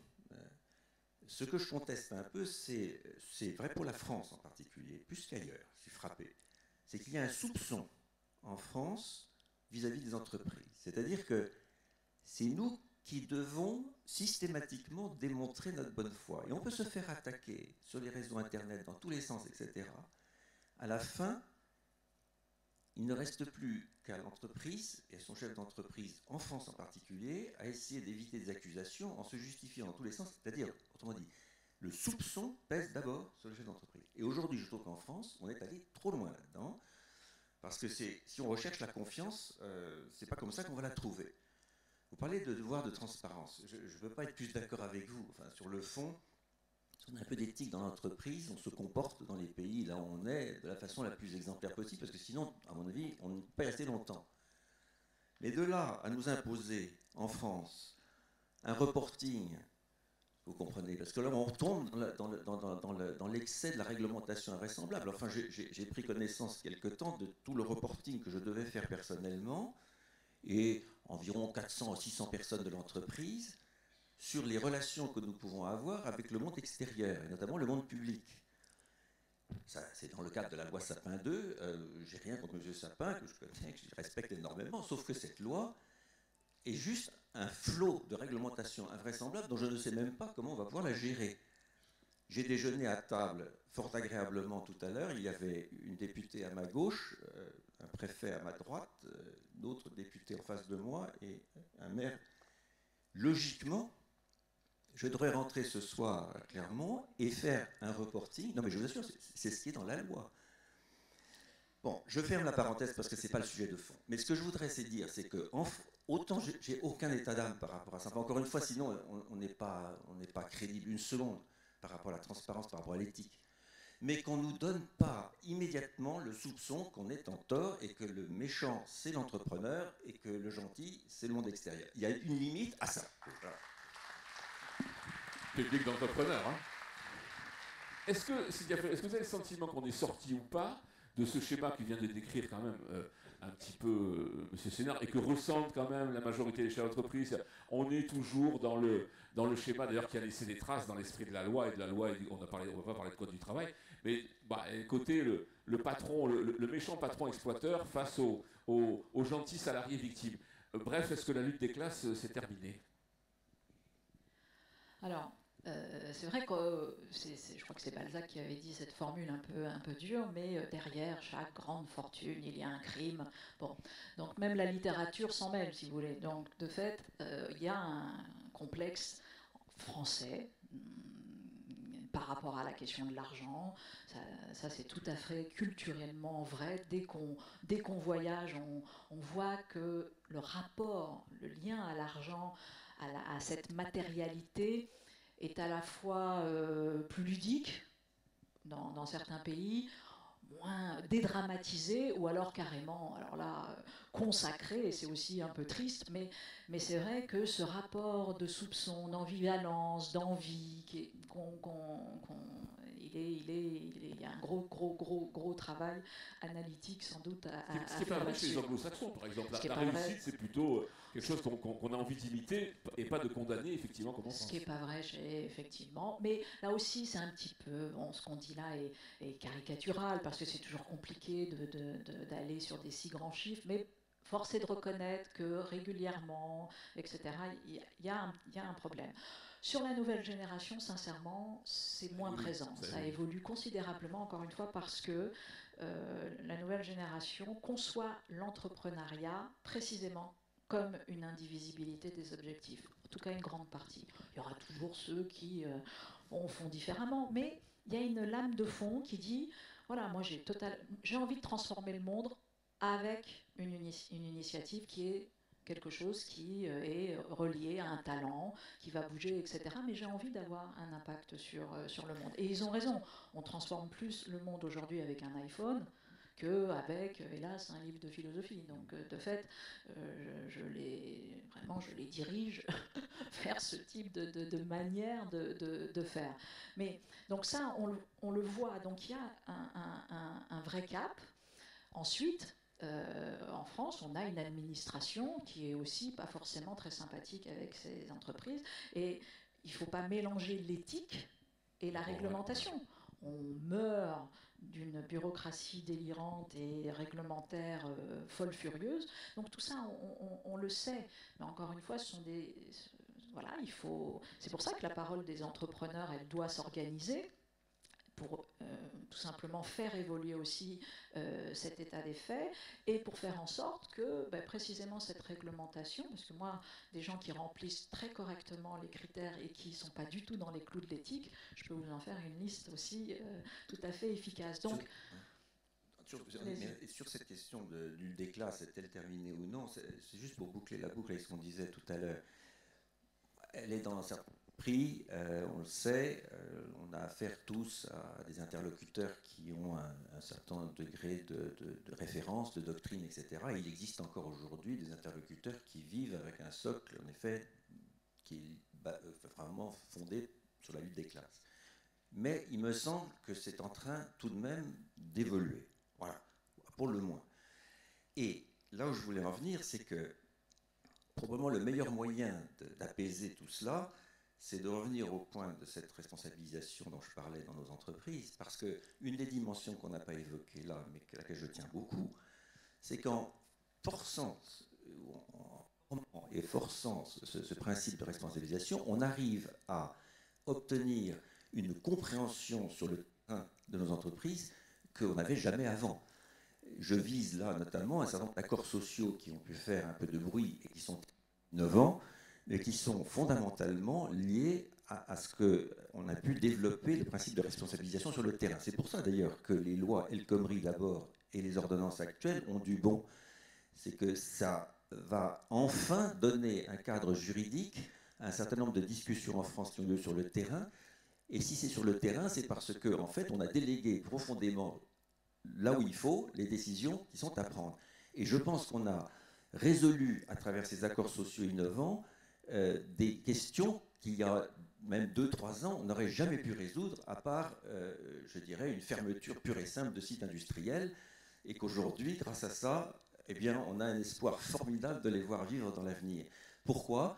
Parce qu'on a pris un certain nombre de risques, on a marché, si je puis dire, sur la ligne jaune du délit d'entrave, et on a dit à nos interlocuteurs, on va tout vous dire, on échange tout, et pendant 1 an, on va discuter de savoir comment on s'en sort, et c'est vous qui allez nous le dire. En faisant ça au niveau du terrain, de l'usine, et on a, je crois, aujourd'hui sauvé plusieurs usines en France d'un sort qui était vraiment questionnable. Voilà, je dis ça parce que cette histoire de doctrine, de dogmatisme, de lutte des classes, Dieu sait si ça a imprégné la société française pendant pas mal de dizaines d'années, me semble pouvoir commencer à disparaître parce qu'elle n'a pas de résonance dans la vraie vie, si je puis dire. On va voir si lundi il y a du monde ou pas dans la rue suite aux ordonnances de M. Macron, mais vous avez raison. Alors on essaie d'enterrer la lutte des classes. Ça tombe bien, survolant la question du travail. On nous a dit que c'était une valeur, c'était une de les interrogations de ce matin. On nous a dit que c'était une valeur, on nous a annoncé aussi que c'était la fin du travail. On a même imaginé un revenu universel. Est-ce que le travail, Jean-Dominique Sénard, Cynthia Fleury, est-ce que a encore de l'avenir? Est-ce que aujourd'hui, ça ne reste pas une des façons de donner un sens à sa vie, à savoir d'avoir déjà une utilité sociale avec son environnement? Un sens à sa vie, c'est de nourrir sa famille. Est-ce que ça peut être un sens, ça? Bon, ben moi j'ai déjà répondu tout à l'heure, c'est-à-dire que de fait, encore une fois, la fin d'un certain type de salariat, d'un certain type d'emploi statutaire, sécurisé, etc., on sait que ça n'est plus. On a parlé tout à l'heure de la robotisation ou de l'automatisation, l'intelligence artificielle qui est là, et je parle de l'intelligence artificielle basse. Je ne parle même pas de l'intelligence artificielle haute, mais l'intelligence artificielle basse, aujourd'hui, fait de manière ultra qualitative des métiers, en tout cas à terme des métiers qui sont eux-mêmes ultra qualitatifs. Demain, sincèrement, dans 10 ans, un radiologue, je ne sais pas ce qu'il devient. Je ne sais pas parce qu'aujourd'hui, l'intelligence artificielle, elle a...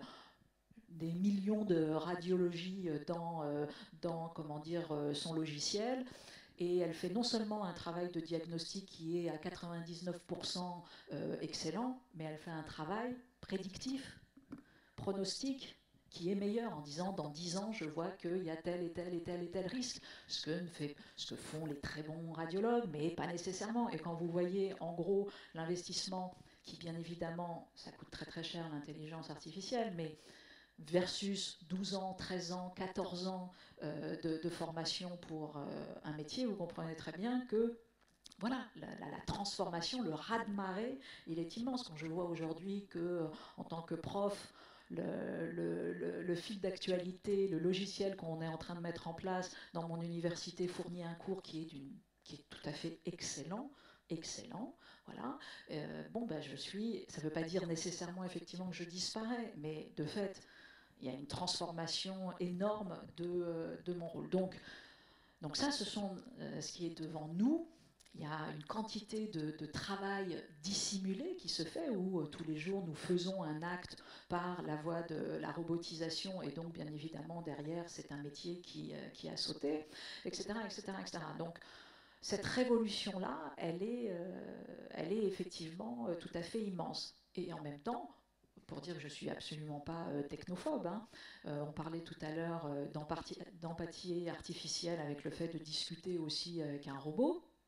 Quand je regarde par exemple ce que l'on fait de plus en plus avec les robots dans le monde de la santé, comment on accompagne les personnes âgées liées avec des troubles cognitifs, etc., neurologiques, et que le robot fait un certain type de travail et d'évaluation pour permettre au contraire d'aider à un maintien et de lutte contre la dégénérescence. Quand je vois le travail des robots avec les autistes, etc., on comprend tout à fait que, bien évidemment, il y a un usage humanisant, humanitaire de la robotique. Mais tout ça, c'est un territoire immense. Alors, c'est passionnant, mais bien évidemment qu'il va y avoir quelques atterrissages forcés.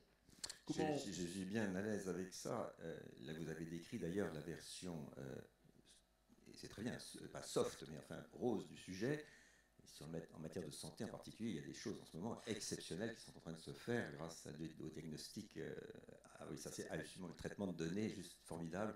Bon, de façon plus modeste, j'allais dire, dans nos usines aujourd'hui, la cobotique, c'est-à-dire ces robots qui aident le mouvement, etc. C'est le confort apporté par un certain nombre d'éléments liés à l'intelligence artificielle est apprécié par les agents d'entreprise, et il n'y a aucun doute que voilà, ça va dans le sens. Le point, c'est qu'on se retrouve, et vous l'avez dit, devant une mutation phénoménale des emplois dans nos entreprises, et que la charge que nous avons, nous tous, c'est de l'anticiper maintenant, et de l'anticiper sérieusement, parce que ça vient de plus en plus vite, et on n'a pas encore vu, je crois, la rapidité avec laquelle tout ça va gagner. Et donc on a un rôle social à traiter qui est de la mutation et la transformation, et donc l'anticipation. Voilà. Je dis ça parce que j'ai été confronté l'année dernière à Clermont-Ferrand à un sujet de perception qu'à 2-3 ans, un certain nombre de métiers allaient disparaître, et que si on n'avait pas anticipé la chose, dans 2-3 ans, on aurait trouvé des personnes dans des situations totalement inextricables, et dans une situation humaine totalement impossible. Par conséquent, il a fallu l'anticiper, et puis, heureusement, démontrer que dans le même temps, on était capable de créer des emplois en France, à Clermont-Ferrand même, dans le domaine de la digitalisation pure, c'est-à-dire la fabrication de machines imprimantes 3D métal, créant 200 emplois à Clermont-Ferrand. Pendant le même temps, on annonçait que dans 2-3 ans, il y aurait des emplois qui disparaîtraient. Donc il y a un espoir, si vous voulez. Il ne faut pas voir ça comme impossible, et la qualification des emplois dont vous avez parlé est évidemment là. Ce que je crains personnellement, c'est que le rythme auquel tout ça va se faire soit tellement rapide que l'on ait une transition un peu difficile à gérer. Voilà. Je vous le dis franchement parce que, on le voit dans l'évolution de nos propres usines. Et donc ça va être difficile, il va falloir le gérer, il va falloir l'assumer, parce qu'on n'y échappera pas. Cette grande transformation du travail, comment est-ce que, d'abord, effectivement, vous la gérez chez Michelin, et puis surtout, est-ce que vous avez le sentiment que ceux qui sont en charge, finalement, de la vie collective, c'est-à-dire le monde politique, est-ce que vous avez le sentiment aussi qu'ils vont jouer un rôle important, ou est-ce qu'au contraire, les entreprises doivent pas, et les entrepreneurs ne doivent pas prendre le lead? Une question très simple, Monsieur Sénard, est-ce que les entrepreneurs ne doivent pas jouer un rôle encore plus politique, d'aller au-delà de leur mission première et de prendre le lead sur un certain nombre de grandes décisions en matière justement de transformation du travail, en matière de transformation des rapports sociaux en particulier? Si je vous répondais non, vous voyez, pour un fanfaron, mais non, la réponse est évidemment oui, mais j'allais dire c'est presque naturel. Si on entend à travers le mot politique le fait de s'occuper de la vie de la cité, enfin, des choses un peu primaires, mais bon, on a tout dit. Qui s'occupe au premier chef de la vie dans la cité, à part les entreprises, les chefs d'entreprise que nous sommes? Je ne vois pas très bien. Alors, on a eu ce phénomène en France un peu singulier qui était que le monde public était très séparé du monde privé, et puis le monde public avait tendance pendant des générations à considérer que le monde privé n'avait pas son mot à dire et que la réglementation devait se faire, les lois, etc., devaient se faire uniquement émanant soit de l'administration régalienne, soit, je dirais, du monde politique. C'est très différent ailleurs, vous le savez. L'Allemagne, dans le pays dans lequel j'ai travaillé dans ma vie, j'ai appris tellement de choses de cette communion, si je puis me permettre l'expression, entre le public et le privé, que je suis le premier ardent défenseur du lien public-privé. On en parlait tout à l'heure à propos d'université, mais pour moi, c'est formidable ce qu'on peut faire dans la région Auvergne-Rhône-Alpes aujourd'hui en tant que lien public-privé dans les agences de développement économique. Chacun a sa place, chacun fait ce qu'il a à faire, personne ne marche sur les pieds de l'autre, mais par contre, on travaille ensemble dans le même but. C'est le sens de l'histoire. Mais au passage, ce qui a changé, c'est que le rôle dans l'entreprise est devenu reconnu, essentiel et totalement pris en compte. Sinon, il ne se passera rien. La COP 21, je l'ai dit au MEDEF l'autre jour, la COP 21 a été d'ailleurs révélatrice de ce côté-là. Pendant très longtemps dans notre pays, on considérait que les entreprises ne faisaient strictement rien sur le monde de l'environnement. Mais c'était fou quand même. Et on a découvert à la COP 21 qu'en fait, rien de sérieux ne pouvait se faire dans les entreprises qui avaient déjà énormément travaillé dans ce domaine-là. Pas un cas général, mais quand même très profondément sur la question du développement durable d'une manière ou d'une autre. Voilà, donc ce que je veux dire simplement, c'est que oui, bien sûr, l'entreprise doit, et de fait, être dans le rôle politique qu'elle a, au sens large. Je l'ai évoqué tout à l'heure, il y a quelque temps, j'avais évoqué l'engagement politique au sens, je dirais, de l'élection, de la mise en œuvre, du transfert des salariés dans le monde politique pour pouvoir participer à la vie et à la création des lois. Aujourd'hui, j'ai encore évoqué la question de l'implication dans le monde de la formation. Il va falloir qu'on aille plus loin et c'est une façon de répondre à votre question. Alors, est-ce que vous avez le sentiment aujourd'hui que les organisations professionnelles, patronales, et le MEDEF en particulier, peuvent jouer ce rôle? Et pour être très clair, est-ce que vous êtes candidat à la succession de Pierre Gattaz à la présidence du MEDEF pour changer le monde? Commencez, alors vous êtes sympa. Bon. On a dit transparence. Hein. Merci. Bon, la réponse est, pour la première question, oui. C'est-à-dire que le monde patronal a un rôle absolument essentiel à jouer. Et je vous le dis comme je le pense, et je pense que vous le pensez aussi, donc j'espère que je ne vous choque pas. Tant mieux d'ailleurs. Et en plus, c'est de plus en plus reconnu, et plus on fera de choses intelligentes, plus les choses reconnaîtront le rôle de l'entreprise, plus on sera, voilà, c'est vertueux, et puis on finira bien par y arriver à tirer cette économie vers le haut. Au passage d'ailleurs, je vous indique que sur le plan d'économie européenne en général, il me semble que le patronat français a une présence un petit peu plus importante à tenir. C'est pas qu'ils ne le tiennent pas aujourd'hui, mais avec la force qui sera derrière, on peut aller plus loin et influencer l'avenir de l'Europe, ce qui me paraît absolument essentiel. Voilà. Et à la seconde question, pardonnez-moi, et je suis vraiment mais aussi sincère que je suis. Aujourd'hui, je ne suis pas candidat à la présidence du MEDEF. J'ai bien dit clairement, aujourd'hui, je ne le suis pas. D'abord parce que le sujet est quand même loin devant nous. La France vient de traverser toute une période d'élection. Ça a été relativement pénible entre nous. Et je ne pense pas qu'il faille rajouter le sujet avant qu'il ne soit temps.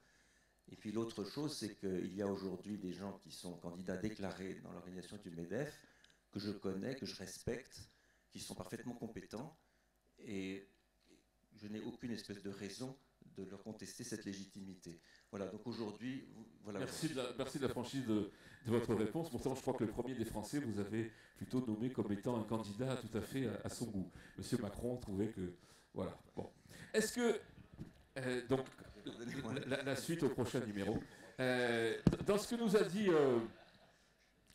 Sénat, on a le sentiment quand même qu'il y a là aussi transformation, bascule. Est-ce que l'économique est en train de primer le politique? Est-ce que le politique est à la traîne de l'économique et essaie de rattraper comme ça, mais finalement, est-ce que ce n'est pas les entrepreneurs aujourd'hui qui ont le lead? Bon, moi, vous ne me demandez pas si je suis candidate, alors. Bah écoutez, au MEDEF, ce serait original. Vous remarquez, je pense qu'ils ont besoin de philosophes, hein, très sincèrement. Bon, je ne vais pas le prendre mal, mais bon, tant pis. Donc, est-ce que l'économique est à la... Non, est-ce que le politique est à la traîne de l'économique? Alors, le politique, je crois que ça n'a pas échappé, enfin, ça n'a échappé à personne. Il est dans une situation compliquée. Et il est dans une situation compliquée tout simplement parce que les frontières, la question de l'État-nation et la question de la légitimité de l'État-nation, moi je crois à la légitimité de l'État-nation, elle se heurte à l'efficacité de l'État-nation dans une mondialisation des flux, des économies, des régimes concurrentiels de gouvernance, etc. Et que donc comment il participe de la régulation, c'est pas simple, et parfois c'est vrai qu'une très très grande multinationale, elle a une force de régulation et de dérégulation, et c'est dommage de voir que, hélas, nous expérimentons d'abord la force de dérégulation alors qu'on pourrait expérimenter la force de régulation des grandes multinationales. Bon, donc ça, oui. Maintenant, le politique, il a à la fois, il a changé de place dans le circuit de la régulation. Je dirais qu'il y a 50 ans, 40 ans, 30 ans, plutôt à l'initiative. Et ce qui est d'ailleurs assez logique, parce qu'on avait des réalités où les autorités, quelles qu'elles soient, universitaires, comment dire, politiques, etc., étaient plutôt respectées, et qu'il y avait une conscience comme ça assez forte du leadership, etc., et qu'aujourd'hui, dans un phénomène d'horizontalité, les choses sont un peu différentes. Mais les politiques, ils sont absolument nécessaires pour de la légitimation de ce qu'on fait. Donc d'un côté, vous avez une société civile qui va faire aller un droit d'expérimentation, qu'il faut absolument pousser à tous les niveaux, ou une région ou un district européen qui va faire un droit d'expérimentation fort. Et puis après, vous avez des politiques qui sont dans la fin de la boucle de légitimation et qui, eux, vont venir valider que, oui, ça participe de l'intérêt général et qu'éventuellement, ça peut être généralisé à un autre niveau. Donc, c'est pas du tout qu'ils sont obsolètes, c'est simplement que dans le circuit, ils ont changé de position, ils sont plus ou moins audibles. Et aujourd'hui, oui, c'est vrai que les entrepreneurs, mais pas simplement les entrepreneurs, les scientifiques, parce qu'aujourd'hui, allez, 2/3 des grands sujets qui concernent le débat public sont des sujets qui sont à connotation scientifique forte. Donc de toute façon, la notion d'expertise, elle est indissociable aujourd'hui du politique. Or là aussi, les politiques, si vous voulez faire un petit... souvent, on se moque parfois de leur niveau d'économie. Le niveau de science, je vous jure, on peut rigoler aussi. Donc, faut pas... Enfin, bon. Donc, mais ce qui est, entre guillemets, c'est-à-dire que chacun aujourd'hui fait face très très vite à ses limites. Très très vite, parce qu'encore une fois, les niveaux de spécialisation sont énormes, et encore une fois, face à de l'intelligence artificielle qui à côté produit du data sans cesse et de l'analyse de data, demain, le premier partenaire du politique, ça sera peut-être d'ailleurs le data scientist. Donc, si vous voulez, qui demain, politique, si on commence à faire du public data un petit peu, comment dire, innovant, qui est le politique qui va aller contre ce que, pas préconise, mais puisqu'on appelle ça plutôt de l'aide à la décision, mais qui va aller contre ce que dit une machine qui a étudié tant et tant de data. Alors que bien évidemment, tout l'enjeu dans la démocratie, c'est pas la confiscation de la décision, mais au contraire la consolidation de cette décision, la transparence de cette décision. Donc le politique, c'est un des enjeux clés. Moi, je suis un grand défenseur du politique, mais là aussi, qui est en train de subir une déstabilisation profonde. La nuance que j'apporterai à ce que vous avez dit, c'est que l'avenir est au partenariat. Alors on peut refaire le passé et puis dire qu'est-ce qui est responsable ou pas. On peut dire que l'État en France a joué un rôle exceptionnel après la Deuxième Guerre mondiale, compris sous la 4e République, on a d'ailleurs tellement je dirais, esquinté Sur le plan économique, il y a eu des choses exceptionnelles de fait. C'est allé jusqu'à mon avis jusqu'à l'époque Pompidou, où l'État était encore dans l'esprit des Français extraordinairement légitime pour diriger l'économie française, avec des grands programmes. Enfin, vous connaissez tout ça, et on a mis la France à un moment donné, à la fin des années Pompidou, franchement la France était au top. Hein. Bon, il faut se rappeler, c'est pas si loin que ça. Et après, ça n'a rien à voir avec la personnalité des personnes, encore une fois, ne nous y trompons pas, mais les choses se sont sérieusement dégradées. Et l'État, pour des raisons diverses, crise pétrolière, etc., a commencé à perdre des moyens. Il y a eu, à mon avis, des énormes erreurs de gestion du pays dans certaines années qui ont suivi, sur lesquelles il a fallu revenir. La France s'est appauvrie, s'est endettée. On a mis tout sous le tapis en augmentant la dette. On a continué à créer des déficits. On continue à en faire, d'ailleurs. Alors, il est question de les diminuer, mais on continue gentiment, pendant qu'on se parle là, à augmenter la dette de la France. Il y a eu des erreurs colossales, et ce que je conteste, c'est que l'État a pendant très longtemps considéré que malgré ça, il était quand même en charge. Et donc la grande différence, je trouve, depuis quelque temps maintenant, et tant mieux, c'est grâce à vous aussi au passage, c'est parce que tout ce que vous avez fait, tout ce que un nouvel équilibre est en train de se créer. Voilà. De la même manière qu'il y a un certain nombre de gens de la société civile qui sont rentrés au Parlement cette année, ça me réjouit d'une manière générale, même s'il y a un peu de chaos, etc. Bon, enfin, c'est le balbutiement, tout ce qu'on voudra, mais enfin, voilà.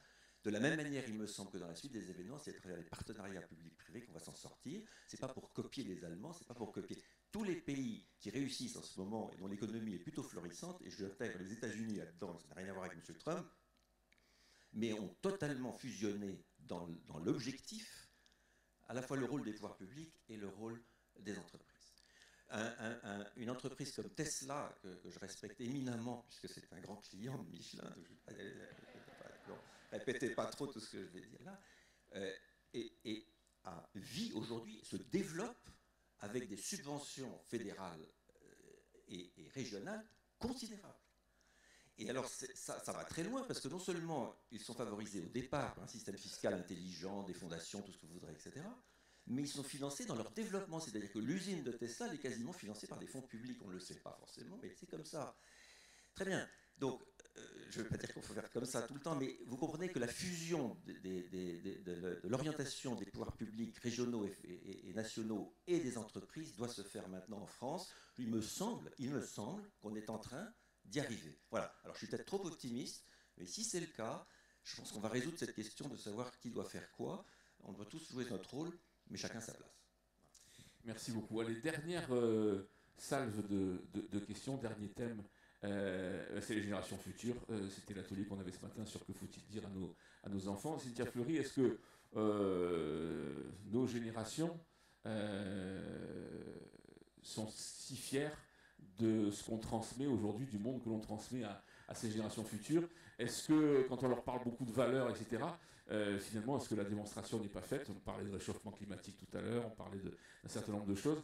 Est-ce que, dans la grande transformation qui est en cours, est-ce que les valeurs qui nous ont à tous été inculquées, elles ont encore droit de cité ou pas, dans ce monde qui va venir?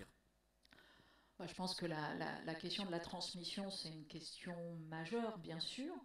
Mais vous avez raison, elle est pas simple. Alors, dans les générations futures, ça dépend quel type, encore une fois, de génération, parce que c'est très changeant. De globaliser. Voilà, c'est difficile. Et puis là aussi, selon les territoires, c'est encore plus difficile. Donc là, ce qu'on appelle la jeunesse, c'est vraiment cette chose magnifique, mythifiée, mais dans les faits, c'est quand même profondément très, très, très atomisé.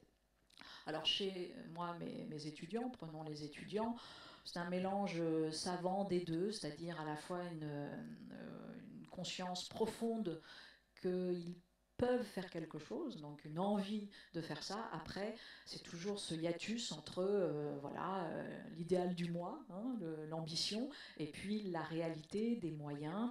Alors bien évidemment, mes étudiants à American University, ils sont naturellement cosmopolites, donc je dirais que la question ne se pose pas. Et puis en revanche, des étudiants plus français qui ont traversé un enseignement public et qui n'est pas celui des grandes écoles, on est encore fondamentalement un peu en retard, alors que là, il y a un enjeu considérable, si vous voulez, de donner les moyens d'aller transformer le monde, et donc c'est nécessairement des doubles cursus, c'est de la mobilité avec l'Europe, c'est des séjours ailleurs, en Inde, à Tokyo, que sais-je, en Chine, parce qu'aujourd'hui, alors ça en revanche je pense que c'est ancré, très souvent ils réfléchissent quasiment d'emblée, en tout cas ça vient dans un N+2 temps, à l'internationalisation, c'est-à-dire qu'ils ne fonctionnent pas avec une seule échelle dans la tête, ils fonctionnent avec au minimum 3 échelles, la nationale, l'Europe et l'international. Et en revanche, théoriquement, ils ont conscience de ces différents niveaux d'échelle. En revanche, les moyens et la formation qu'ils ont reçue n'est pas toujours à la hauteur de cette capacité d'articuler les échelles. Je suis tout à fait très à l'aise avec ce que vous venez de dire, Cynthia, mais et une chose qui me rend optimiste, honnêtement, alors on le voit à travers ses propres enfants, mais à travers leur environnement, etc., c'est que par rapport à ma génération, enfin si j'avais été à leur place, il y a une beaucoup plus grande conscience de certain nombre d'urgences de l'environnement, une beaucoup plus grande compréhension de ce qui les entoure, et une vraie volonté de recherche de sens, puisque nous parlons de ça aujourd'hui. Je suis frappé de voir à quel point la qualité de leur raisonnement, collectif d'ailleurs, en groupe, est meilleure que celle que j'ai pu connaître à leur âge. Je dis ça parce que c'est impressionnant, et que ce soit dans différents plans professionnels, confessionnels, etc., on voit des groupes de jeunes se former extraordinairement solidaires et qui réfléchissent sur ces sujets-là. Enfin, je n'ai pas connu ça. Alors c'est peut-être là, de ce point de vue-là, au-delà de ce que vous avez dit, qui est un signe positif que, bon ben, voilà, c'est pas foutu, quoi. Voilà, on va y aller. Mais enfin, méfiez-vous, ils nous regardent de près, hein, quand même. Bon, donc, faut pas faire trop de bêtises. Voilà. Bon, j'avais posé une question assez personnelle à M. Jean-Dominique Sénard. Je vais poser donc une question assez personnelle à Mme Cynthia Fleury. Mais personnelle, vous allez voir, peut-être globale. On s'est souvent réfugié dans la philosophie pour trouver des réponses, entre guillemets, existentielles pour la société.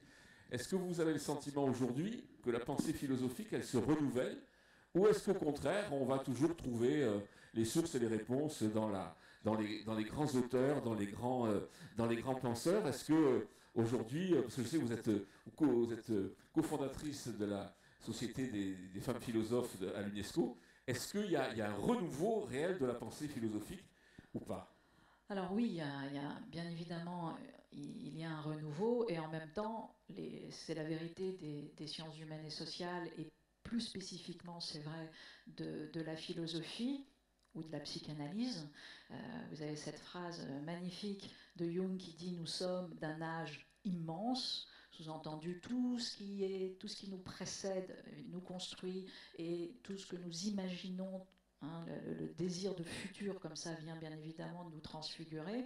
Il est évident qu'aujourd'hui, la lecture des grands sages stoïciens, des Grecs, des présocratiques, etc., des pensées de l'Extrême-Orient, est toujours tout aussi valable, parce que d'abord, la base de l'intelligence, c'est d'être herméneute, donc vous interprétez sans cesse les textes, mais en même temps, il y a des nouveaux enjeux qui ne se posaient pas au moment d'Héraclite. La question de l'intelligence artificielle ne se posait pas, la robotisation à outrance ne se posait pas, la question de l'État-nation dépassé ne se posait pas, mais pour reprendre la petite anecdote que j'avais donnée quand on a commencé sur la question de la négociation, je travaillais donc, j'étais en thèse et je faisais une thèse sur les foyers du platonisme, en l'occurrence 3 grands foyers, le foyer perse, qui est plutôt entre le 8e et le 12e siècle, et puis le foyer du Quattrocento, donc la Renaissance,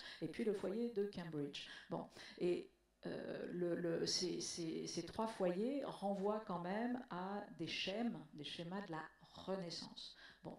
Et pourquoi je vous raconte ça? Parce que précisément, j'ai essayé de défendre ma position à l'intérieur du dit laboratoire qui m'expliquait qu'il fallait que je trouve un moyen de me rattacher au monde contemporain tout en gardant la spécificité qui était la mienne. Et ce que j'avais proposé à l'époque comme nouveau domaine de recherche, c'était de dire, bah, écoutez, la mondialisation, là, aujourd'hui, la mondialisation, on la comprendra mieux si on fait retour au schème de la Renaissance plutôt qu'au schème des Lumières. Et pour une raison très simple, c'est que les schèmes de la Renaissance sont des schèmes de coïncidence des opposés. Vous pouvez être alchimiste et mathématicien. Ce sont des lieux rhizomiques, ce sont des lieux où la cité-État existe. Et l'État-nation est en chemin, mais quand même assez lointain. Et aujourd'hui, on le voit très bien avec les villes-mondes. C'est un monde où la religion et la raison travaillent ensemble, etc., etc., etc. C'est un monde où l'individuation fonctionne avec des régimes de solidarité très très différents de ceux des Lumières. Bon, donc voilà. La Renaissance, c'était avant les Lumières. Et bien évidemment, en disant cela, on ne fait aucune régression, strictement aucune, mais à chaque fois, on réinterroge tout simplement ce passé qui vient nous constituer, mais au contraire, on lui donne une dimension actuelle. Donc oui, renouveau, et oui, retour, bien évidemment, sans cesse, restauration de ce qui a été avant. Merci beaucoup, Cynthia Fleury. Si vous pouvez nous aider. Voilà. On lui a donné le mot de la fin dans la quête du sens.